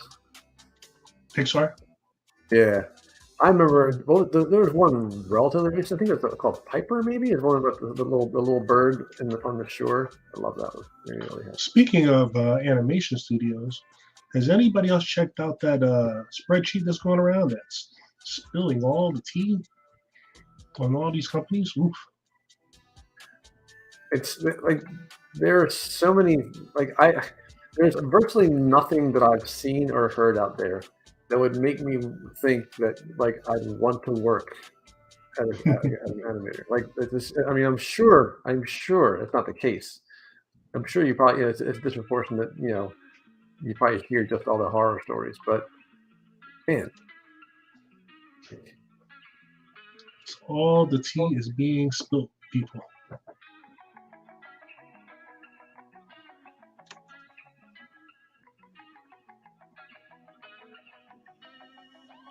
now he needs the actual hair. This is a very hair-intensive day. There we go. I feel like today's successful, man. I think we're kicking butt. I always think we do. Ivan, spill the tea, please. No, if you, all right. How should I broach this? I mean, it's public. It is public. It's like a spreadsheet, essentially, of like a bunch of animators and not just animators, people who have worked in the industry about all the studios out there and whether or not they would suggest that you work there. Would you work there? Wouldn't you work? Yeah. Who's toxic? Which HR company is hiding stuff? It's a lot. If you look up animation studio reviews, Google Sheets, I'm sure it will pop up and you can see exactly what I'm talking about. Where did you find it? I forget, but somebody posted it on Instagram, and then somebody else posted it on Instagram. Then a bunch of people posted it on Instagram. So yeah, it was a thing. I mean, in a way, it was just comforting to say, okay, so this is just the way it is. Like, places people that I've worked for, whatever, were very disorganized and they lacked a focus. And apparently, that's just a standard operating procedure. Yeah. So, I mean, again, in a way, it's a lot of people just complaining about working conditions. Some complaints are kind of more, Some of it's whining. Yeah. And some of it's like, hey, this company has some racist people in HR, so you might want to watch out. Yeah, which is good to know. It runs the gamut. It runs the gamut of there's generally problematic places to work, and don't ever go there.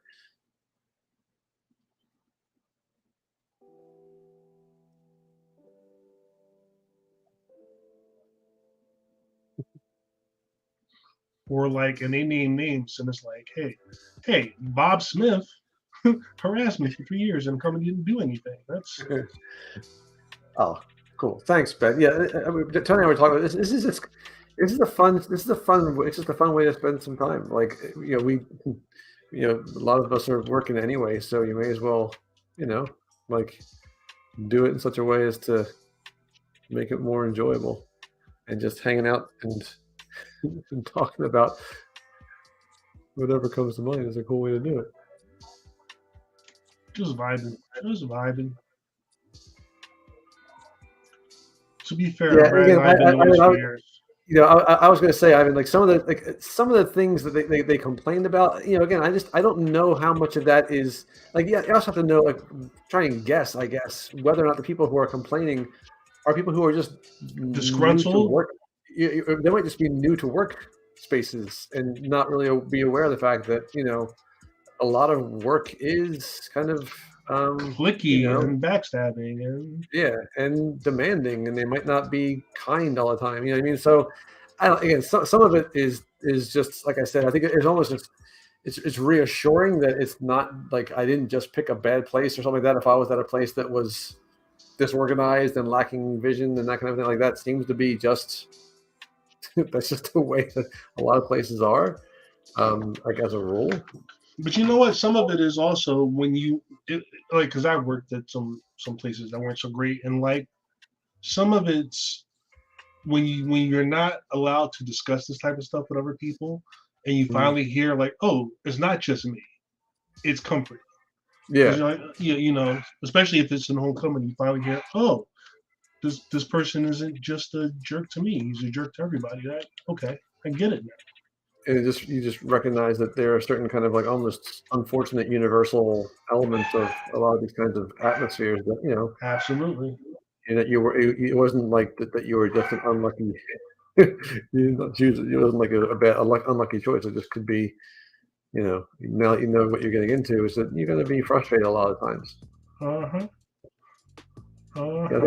we were talking about. I think we were talking about like part of the problem is you need to have someone in charge of everything who can kind of keep everyone kind of working toward a common goal. But the problem is that project manager often isn't a person who knows like how these things work, like how animation works, and if they don't understand necessarily what you're asking for when you say, oh, we need you to redo this entire X, Y, or Z, then it can be really difficult. And then if you have an artist in charge, sometimes they're not necessarily the best at being organized.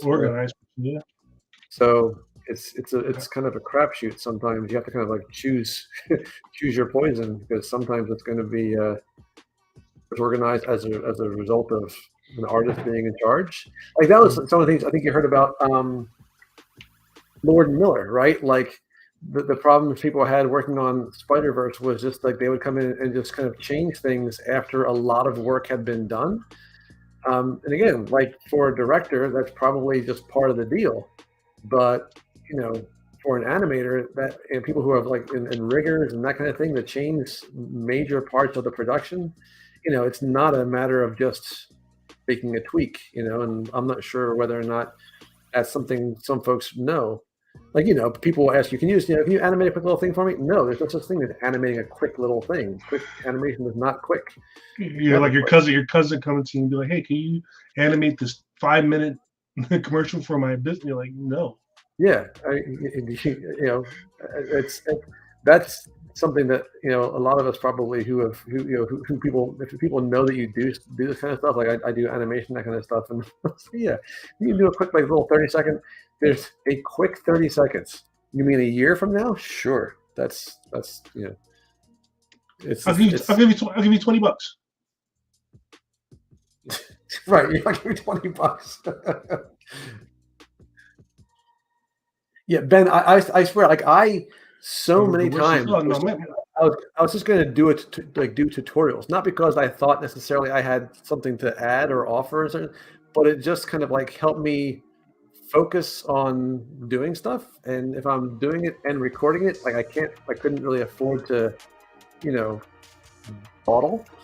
Um, and I did that a couple of times when I was rigging. I kind of like wish I'd done more, but again, I also wish I could think of something more to do that people might be looking to kind of pick up on. But that was I used to always essentially just kind of like either record myself um, as if I was going to do something with it, just because again, like I needed to kind of give myself a reason to like I don't know, an incentive to kind of like have to keep going. Yeah, it's so easy to drop a project and you just lose motivation. And that is what's an ever-present danger, especially when I'm doing shorts and stuff. There's so many parts of animation that are just not enjoyable.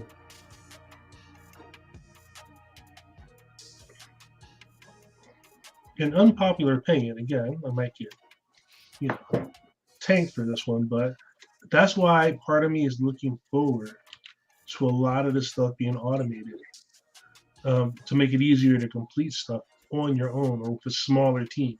Because the bigger the team, the more complex everything gets. Yeah, in my opinion. Even though you get those helping hands. Ram said I had a guy ask me to do a $30 illustration. I could do a $30 illustration. I could. It would be done in about 10 minutes, and it would look like it was done in 10 minutes. The worst is when you tell a client your price, and they're like, "Hey, my nephew has a computer. I'll just get him to do it." I'm like, "Okay, you do that." Yeah. Well, off with you then. Huzzah! Good luck, sir.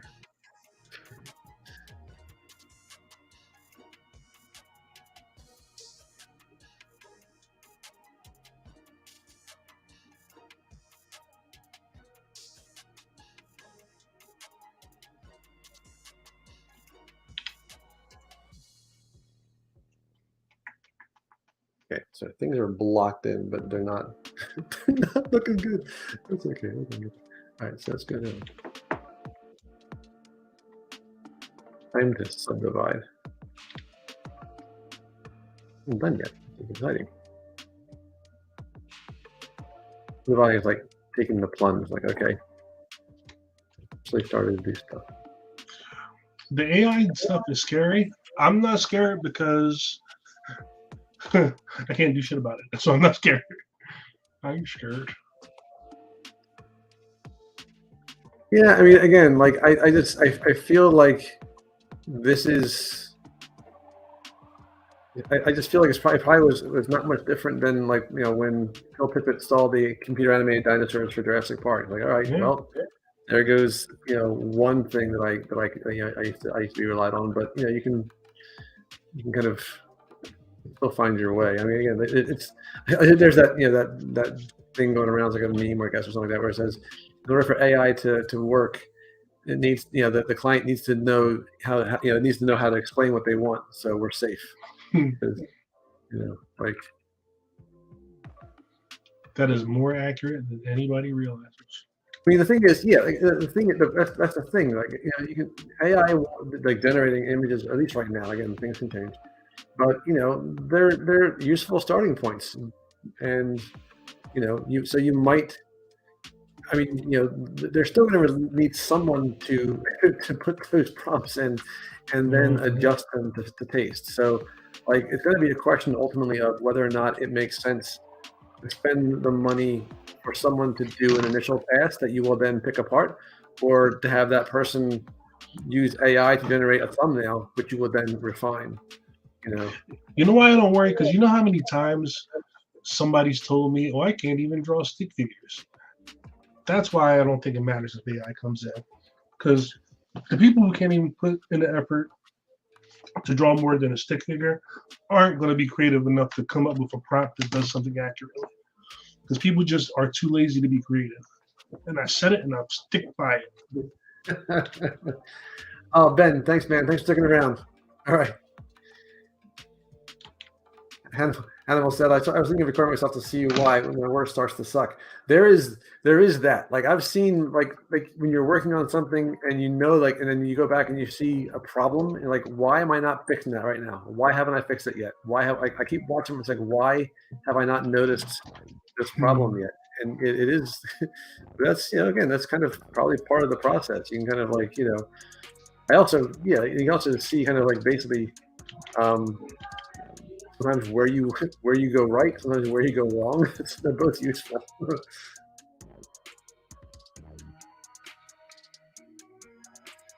Yeah, and that's my the thing that I used to use as an excuse to buy stuff for printing was Sketchfab. Sketchfab for some reason is a place where I can like I occasionally I kind of can sell stuff there. And I used to always that was my resin printer slush fund source. Ladies and gentlemen, Brad Groatman is a Sketchfab celebrity. I am no, but I do well on Sketchfab for whatever reason. At least compared to everywhere else, which I don't do well on. So I guess it's just a matter of perspective. But the biggest bummer is that I can't print anymore. I can't print anymore. Like, I mean, I'll print a little, I guess, if I can, but it's so bad. Like my allergy has gotten so bad, I can't even be in the room while the printer is running without like having a really bad reaction. Now, here's my question for you, Don. Like, let's say, because the technology is always evolving. Let's say filament gets on par with resin, which it could come closer. You're right back in the game. I've seen. I've already seen. I think people are like that. There are some filament printers that are much better at certain things. And again, I'll probably. I mean, God, I bought that D2. I can't not use it. I just can't use it as often, that's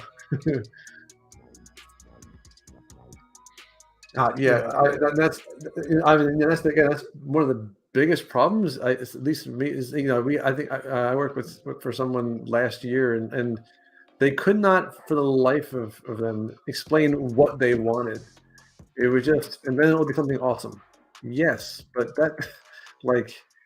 They have an idea of things being neat, but the actual like composition of said neatness is not necessarily something. And what's worse is when they use they'll say something you'll figure it out. You know what you're doing. It sounds like a nice thing to say, but what it really is, it's just them passing responsibility off for the failure onto you. It's like, I'm sure you'll come up with something awesome. Then when you come up with something they don't like, they're like, we'll blame you for not having come up with something good yet. It's very frustrating when, especially as an animator anyway. Sometimes because it's for me, and again, this is just me, but animating is very time-consuming and tedious thing, and to have to go back and make changes because they weren't clear what they wanted. I just want to be like, I'm not going to do anything until you tell me exactly what it is that you want. But you can't say that. I want to say that. You can say it. I can say There's going to be repercussions. You might not get money, but you can say it. Scroll. There is, and there's. I think it was called. There's a couple places you can send it now. You can send it to. One was called Ownage. I don't know if they're around anymore. But the problem is, of course, they charge money. And now that I had my printer, and so yeah. I mean, there definitely are places. The thing is, I would need to feel that the thing I'm doing is worth paying a lot of money for it, and I'll never feel that it is. So yeah, and it's so much more economical to just print it yourself these days with technology being the way it is. I would just always feel ripped off going to one of those places now. The thing is though, some of those places I think paint them too. Yeah. I think. But again, part of the fun is doing that too. Like is the painting and all that kind of stuff. But again, I probably couldn't justify the price, the cost of sending it out to be done. Because I'm already at a point where I have nowhere to put them anyway, which is why I started doing my 3D console covers, because at least I can put them on my wall. So it's probably all for the best that I tone it down a little bit because I think I was just basically everything I sculpted, print it because why not? Now the other option is SLA printing with the not SLA. Yeah, What's the thing that Foreign Labs has with the dust? the dust. The dust. The dust.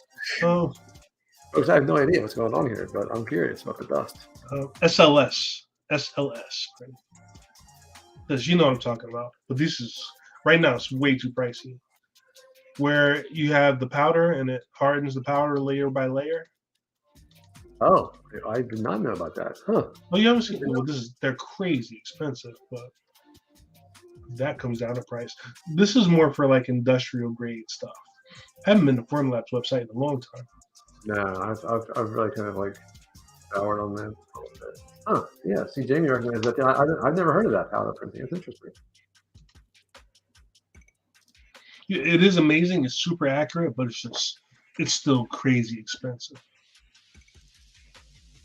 I mean, I'm that thing about just using this cooler or better. Again, I'm guilty of it too. Like I said, when I'm doing my little outline for this shirt, and then something cool happens. Like I literally will have something interesting will happen here. But because it's just me doing it, I guess it's easier for me to swallow.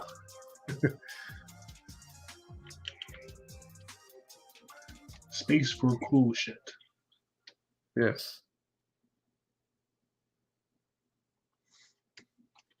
Okay, Wacom Pro Pen 2. Anyone know how I can buy or fix the clip system? The part right behind the nib. Oh. Wacom Pro Pen 2. Is that different from like the basic Wacom pens? Right behind the nib. So you're talking about if you the actual plastic cones cones? Oh, yeah. No, I mean I'm sure you can just get a replacement pen, can't you? Yeah. Yeah, they're gonna make you get a whole pen.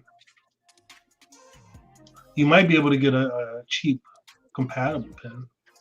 None of them are crazy expensive, right? I think it's like $30 for a pen or something like that. Am I wrong, or is that? Now I remember this tablet here is like 10 years old. When I had to replace it, this pen cost me like $60-70. Oh, really? Yeah. Ooh. So they'll Wacom will get their money. Oh, Jamie, Adam Savage did it was it on Tested? He did a version of that printer. I gotta check it out.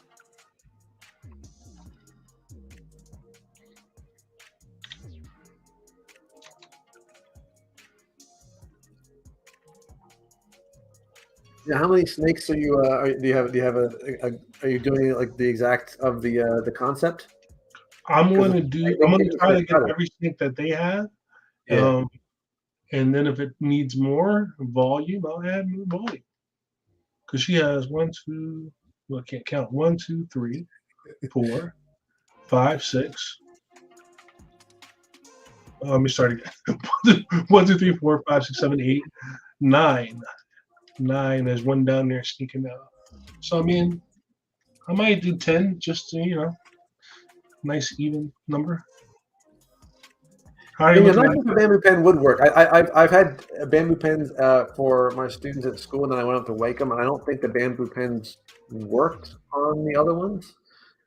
Could be wrong, but I don't know if they're compatible. I don't know about the most current generation, but again, who knows?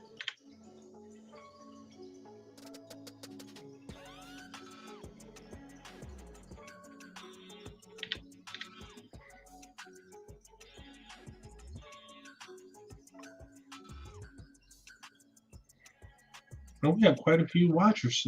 Interesting. They like us.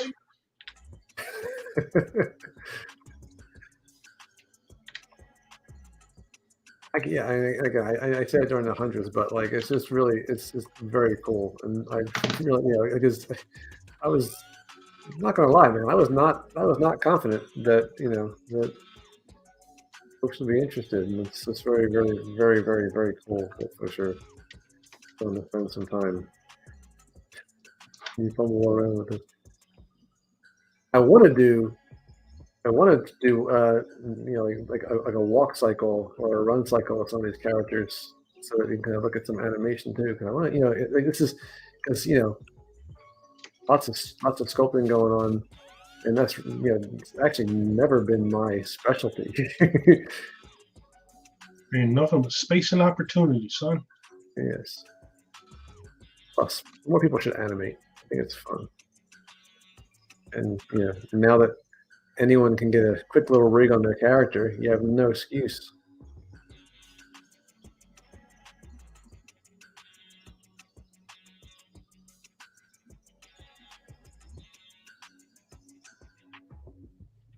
Yeah, I got a hoodie on Jamie like a while ago. I think I still have it. I really like mine.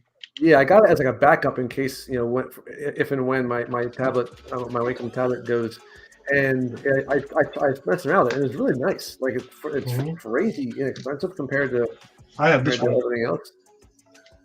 This is my backup just in case. And that's a little. I got the one with a little keyboard on the side, and it works. And it's not super large, so I put it on my backpack. But excuse me, it's just as good as my Wacom. If I'm being perfectly honest. I've had I've had a lot of fun with that. I'm looking forward to trying to do some animation. Again, like I was doing some face rigging a couple of weeks back, and I felt like very consciously. Again, it's funny because I was very consciously aware that rigging is probably not necessarily like an exciting thing to watch because it's so much of the same things over and over again. Like make a blend shape, plug it in, put it on. Make a blend shape, plug it in, put it on. But animation is kind of fun. And again, I wish more people would kind of play around with that if they could, just because you do a sculpt that you like, it'd be kind of cool to give it some life or some motion, even if it's just a walk cycle, just to kind of see it. I don't know, it gives you a little bit more motivation to keep going with the stuff that you've done. I love seeing people's stuff animated. I follow this page on Instagram, Anim Challenge. I love it. Yeah, you had mentioned that. I gotta check that out. I love it.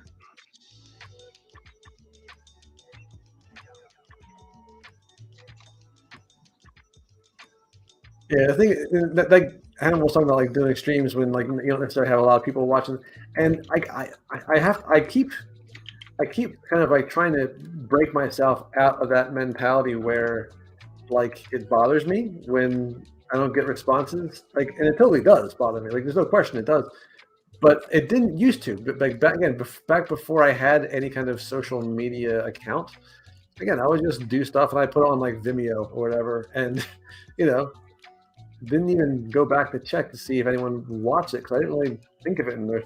I felt like these were simpler times. I enjoyed myself. I didn't like let that. And now I feel like I've kind of gotten that mindset where I let like whether or not anyone watches it kind of make me second guess whether it was worth doing. I think it's just a natural thing to do. Like once you see people out there putting stuff and getting like responses, and everyone who does art, I would imagine, kind of like you want a response. That's natural. Yeah, exactly. You would appreciate it, kind of like some sort of reinforcement. And if you don't get it and you see other folks getting it, you think, okay, well, it must be because mine is not as good. And obviously, that's not necessarily true. It's just a matter of some people have more followers, and people get more views for some reason. And I sure as heck don't know what the secret is to that.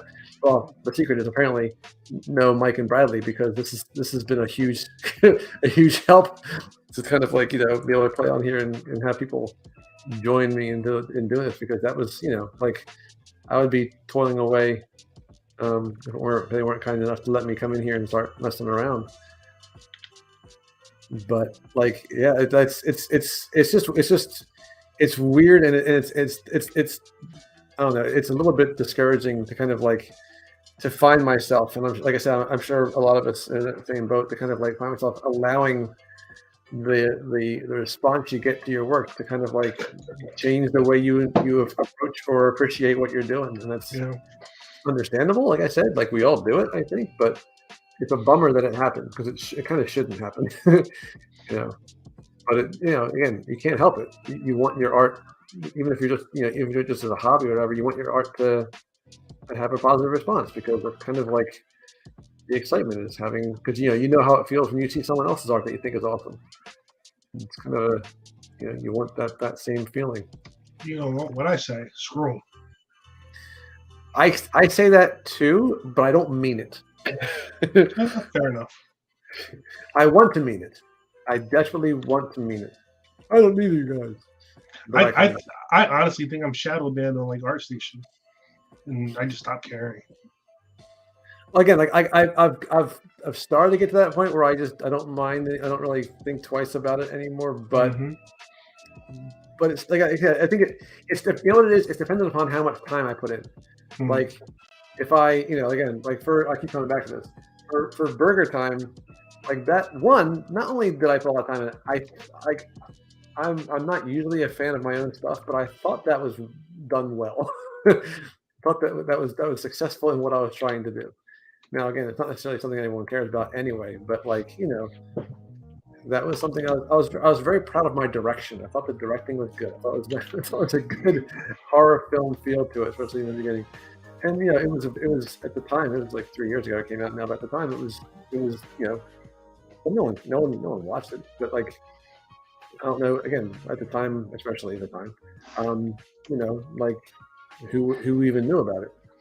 So I can't really blame anybody. It's just it wasn't viewed.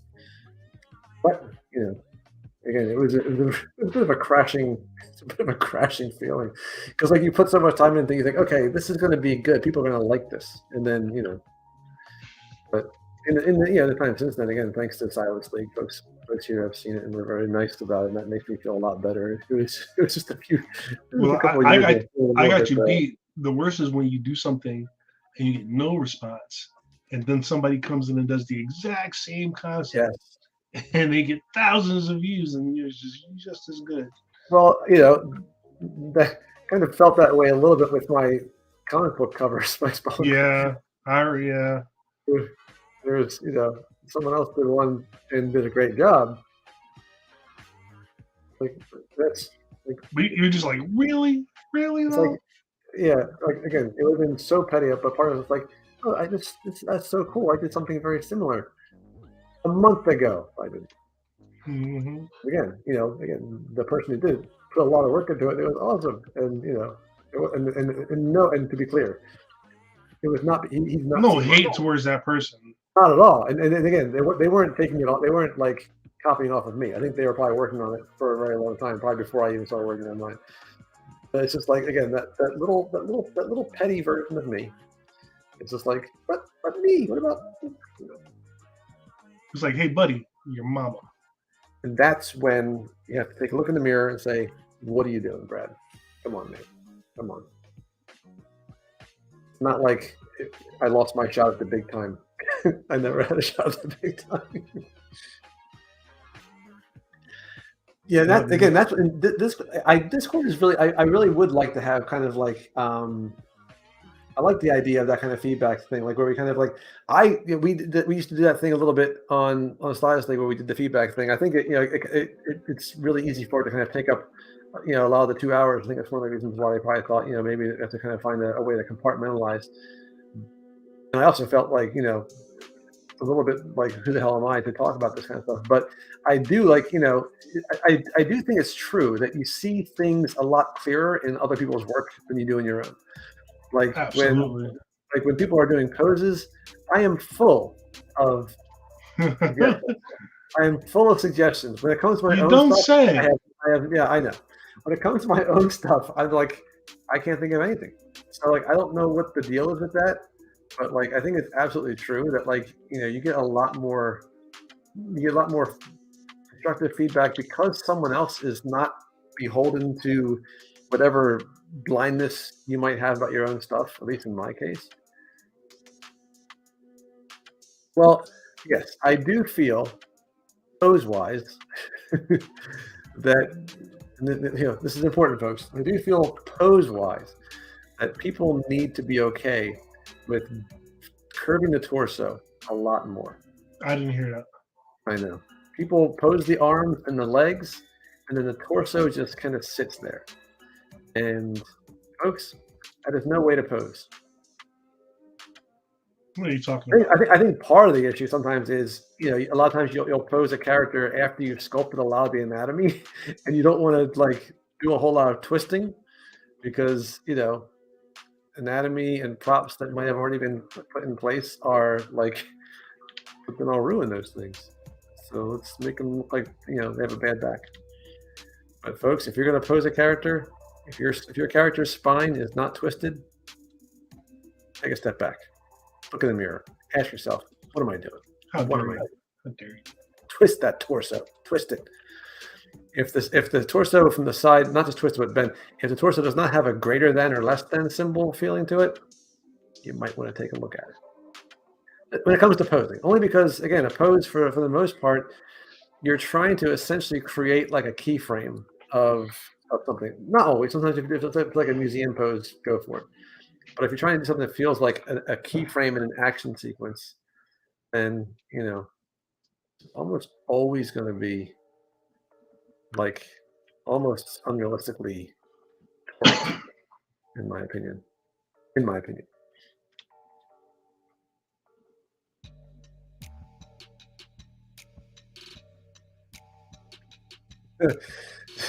Jamie, that Bo-Katan statue was cool. Again, that was actually a big thing. They had the whole chair and everything.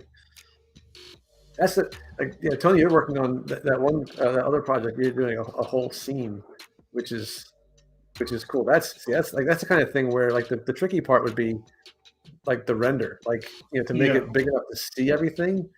Like you almost have to make it make a huge render or just different shots of different That's why I'm not working on it today because I'm still trying to figure out how I'm going to do it. Yeah.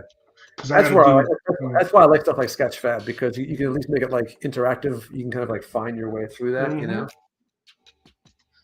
Because on this scene here, I'll bring it up just so I can bore people and people like Tony. Dude, come on, Tony Shooter. Where is it? Wait, so Hannah, you said you have 4 out of 7 characters on X-Men 1 blocked out. I'm doing X-Men 1. See, look at that. See, great minds think alike. I have. How many do I have down? I have 5. See, now I got to find out. So here's the scene. I got the tree trunk. I got the stone. And I want to try to be as detailed as possible. So all the clothes for the characters are mapped out. The characters are modeled. I'm figuring out the settings for my action hair right now. I got the swords modeled. Now I got to pose them. But I got to do these leaves. I got to figure out my lighting. And lighting is going to be the lighting is a big part of that shot. Yeah, that's why I loved it because that's going to be the challenge. The models weren't particularly hard. Yeah, but I got the little girl done and the swords. I finished that the other day. It would almost be a shame, like a crime, not to have that be something like in Sketchfab where you can kind of look around it because there's a lot of cool things to look at there. Yep, it's going to get done. What, I got another 6 weeks before it just gets thrown in the pile. Yeah, yes. Oh God, really? That's all it is 6 weeks? Something like that. I'm trying to get my cards popping for a long time. Tend to break back stuff. Yeah, I mean, it's not always a bad thing to break it back, but like to kind of like to really push it to the point where it feels like maybe it's too far. I don't know. Sometimes it's never too far. Sometimes it's never totally too far. So I have 6 though. Colossus is ready to come in. I just didn't export them out. Okay, but yeah. So in my case, I got 5 to put together in here, but Colossus is done. I just got to bring him in. I thought I had done that. I guess I hadn't yet. Speaking of Colossus, I have 4 different Colossus models sitting on this hard drive. I remember you were going to do something like this, didn't you? You were going to do it. I was doing the whole cover. Was it this? It wasn't the cover though, right? It was that exact cover. I was going to do it. Oh, I didn't know that. Yeah, you did. I didn't realize it was I didn't realize it was the same cover I was doing. No, it was all good. Oh, Hannibal, there's like 4 or 6 more. Oh, see, now I got to get back to it then. I gotta beat him. Sure. It was a couple of years ago. That's why you probably forgot. Here, thanks for 7 by Mini Chicks. I'll try because yeah, she said you're over there. You're a few hours, like 5 or 6 hours ahead of us. Yeah. Okay, have a wonderful night. Keep forgetting that this is a different time frame. Let me find it. Okay. So man, I didn't realize Hannibal was working on that too. Yeah, I knew that you were working on it. I didn't realize it was that cover though. I didn't realize there was that many of them. Yeah, remember I had the stand-ins. I had it all laid out and blocked out, and then just kind of lost steam. Well, it's easy to lose. I mean, there's 1,000 Absolutely. of them. There's a lot of characters. Oh, this had to be 2 years ago. So we're going back into the what's the name challenge. Those Ram the X-Men models. They're actually, and this is again absolutely like the least efficient way of doing it. But they're all actually poly painted in ZBrush. So like they're all, I mean, they're all UV'd and they're all low res when I send them out. But for some reason, I just stay in ZBrush just because I'm just used to it.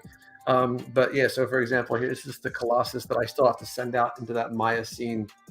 But yeah, this is all just paint with some fancy masking to make it feel, to kind of get those shapes that I want. But I also made a few brushes and a few alphas that were kind of designed for that kind of hatched look, which made it somewhat easier. But yeah, this is just poly painted.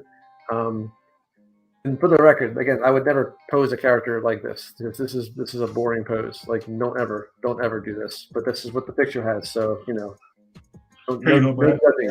judging. So I had it all laid out. That was the. Oh, jeez. All right. Then I had it all posed and ready to go. What? And then I started detailing them. So this is where I stopped on my Colossus. Stylized. That's right, stylized. And then I did Wolverine, and I have like 30. I have so many Wolverine models, it's ridiculous. I kind of lost steam. Got a lot of stuff. Well, see, now I gotta get back to it because Hannibal's telling me other people are working on it too. All right, it's on. It's on. Now fellas. It's a race. Yeah, now it has to get done. And I'll say no. I'm breaking backs for sure. You know what? What really does help is like, first of all, posing in ZBrush is probably makes things way harder. It's always easier to have a rig, whether it be an auto rig thing, which is useful. But like, just because that way you can just kind of like start twisting the spinal parts without having to worry about kind of like masking and moving and masking and twisting and that kind of a thing. I think the problem with like posing like in ZBrush is that it's such an arduous process that you're almost like encouraged to kind of be okay with things quicker and say that's good enough, because all that work you've done, you have to kind of go back in and tweak it. It's kind of it's really not an enjoyable process. Whereas if you have a rig, you can kind of like just move them and like see it pose as you go. Which is why I almost always make full rigs for my characters, even if I'm just going to sculpt them, just because I want that flexibility of just kind of going in there and trying a bunch of different poses until I find the one that I like, and not have to worry about kind of having to mask and move and all that kind of stuff. I think if you kind of use a rig like that, I don't know. I think that you can kind of get a feel for moving things around that way, especially again to make a dynamic pose, you kind of need something like IK to kind of help, weight get moved around, that kind of a thing, and that's kind of hard to do right now. I still can't believe. So in the ZBrush presentation today, still no IK in posing. Come on, guys, you need IK in posing. Give me a reason not to keep sending my models to Maya for rigging. I think it'd be really good if they had IK. Let's see.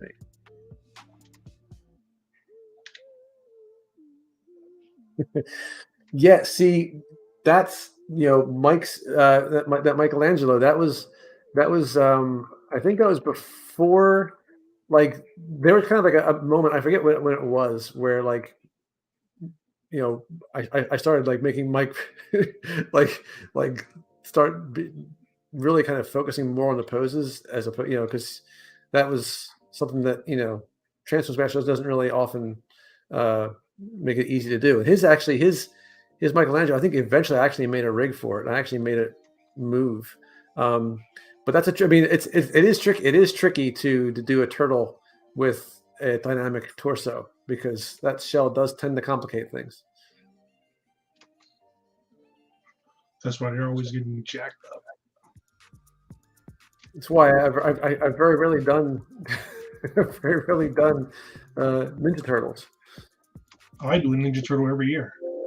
You did that one with like the 4 little ones, and right, the 4 little baby turtles. Yep, I did one and I printed out. I got this one that I did a little mini resin. Wait, did you actually print that one out? I did a little one when I first got my resin printer. I printed it out. It's tiny.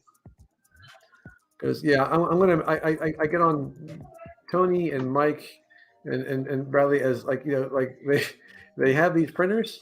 I'm not printing. And they're just chilling. They're just sitting there. Yeah. It's like a coffee table book. It's a good discussion piece.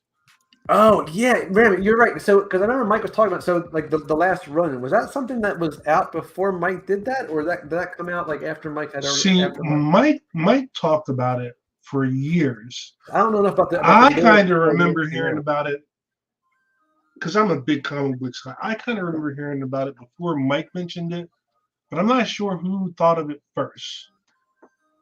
Because I'm not sure if it was kind of. I never asked because I remember Mike mentioning that, and I didn't. And it occurred to me after the fact that wait a minute, does that mean like his thing came out? Because I don't know anything about the Ninja Turtle kind of like lore and storyline, so I didn't know if that was something that was kind of like out there or something that kind of he came up with, and then kind of like there were I remember when Mike had the idea, and we were talking about it, but I also. Because I follow comics so much, I kind of sort of remember being it out there. So I don't know if it was an Inception thing or they just both had the idea. But I don't think Mike copied it or anything. No, I'm sure Mike didn't copy it. I was just wondering. I didn't know if that was an idea that like from Mike's point of view was not out there yet. Because like I said, I just don't know enough about Ninja Turtles to know any better.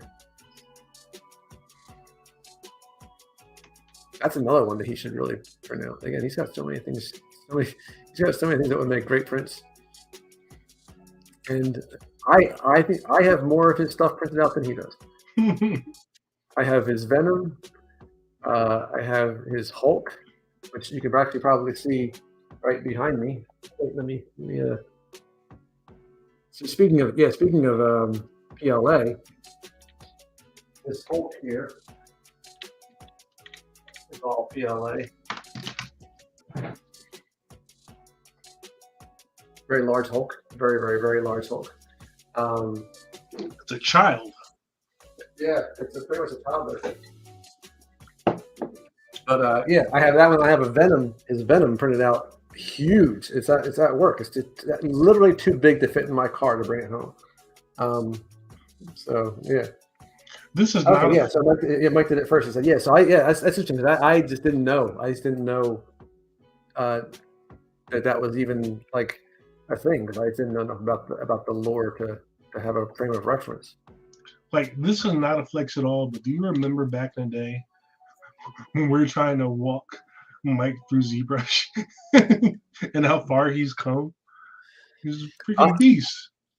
Oh, and that's I mean, again, it was he's always. It was going to happen, but yeah, you always knew. I mean, the guy knows what he's doing. Okay, first of all, I got it here. This is while I got him. Oh, look, you little spotlight hog. All right, so yeah, see, here's my little dude. Look how cute he is. The big one is about to eat the little one. It's funny that you would call this guy like this is Bucky here is my smallest cat. So the fact that he looks big next to this little thing should give a sense of scale.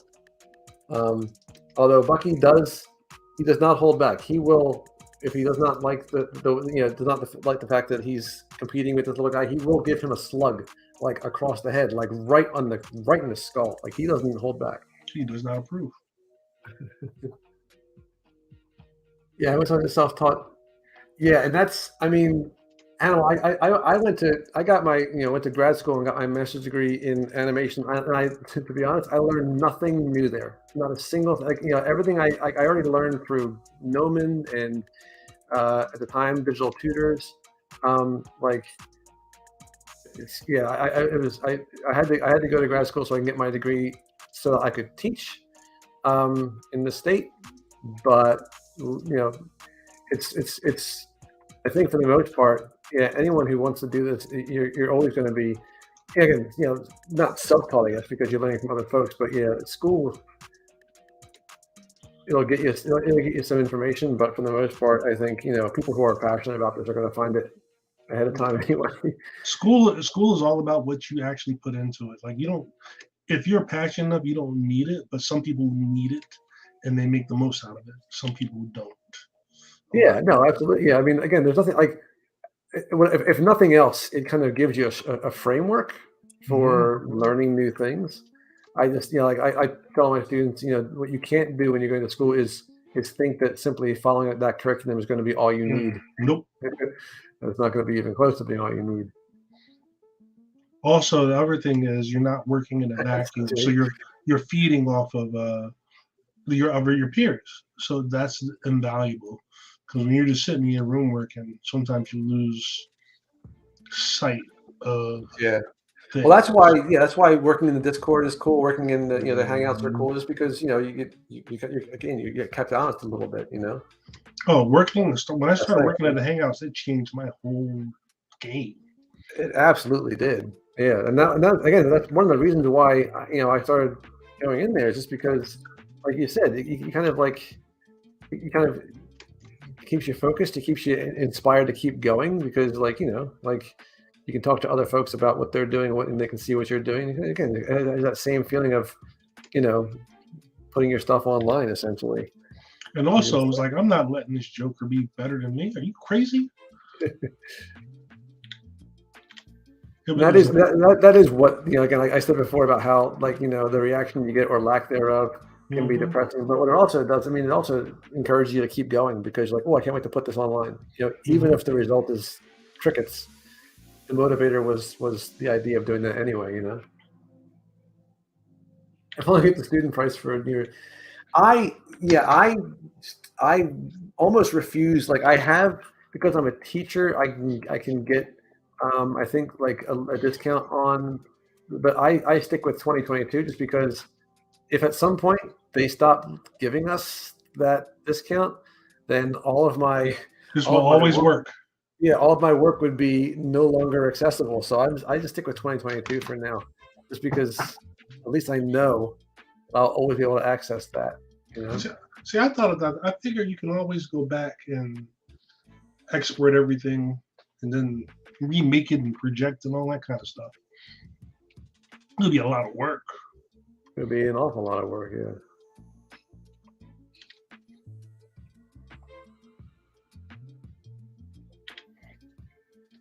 Also, this was almost virtually entirely a hair-based stream for me. I pretty much I just gave my He-Man guy a more furrowed brow, a straighter nose, and just a lot of facial hair. Meanwhile, you made an entire Medusa. Yeah, I told you. I don't know if you noticed about me, Brad Groatman, but I don't F around.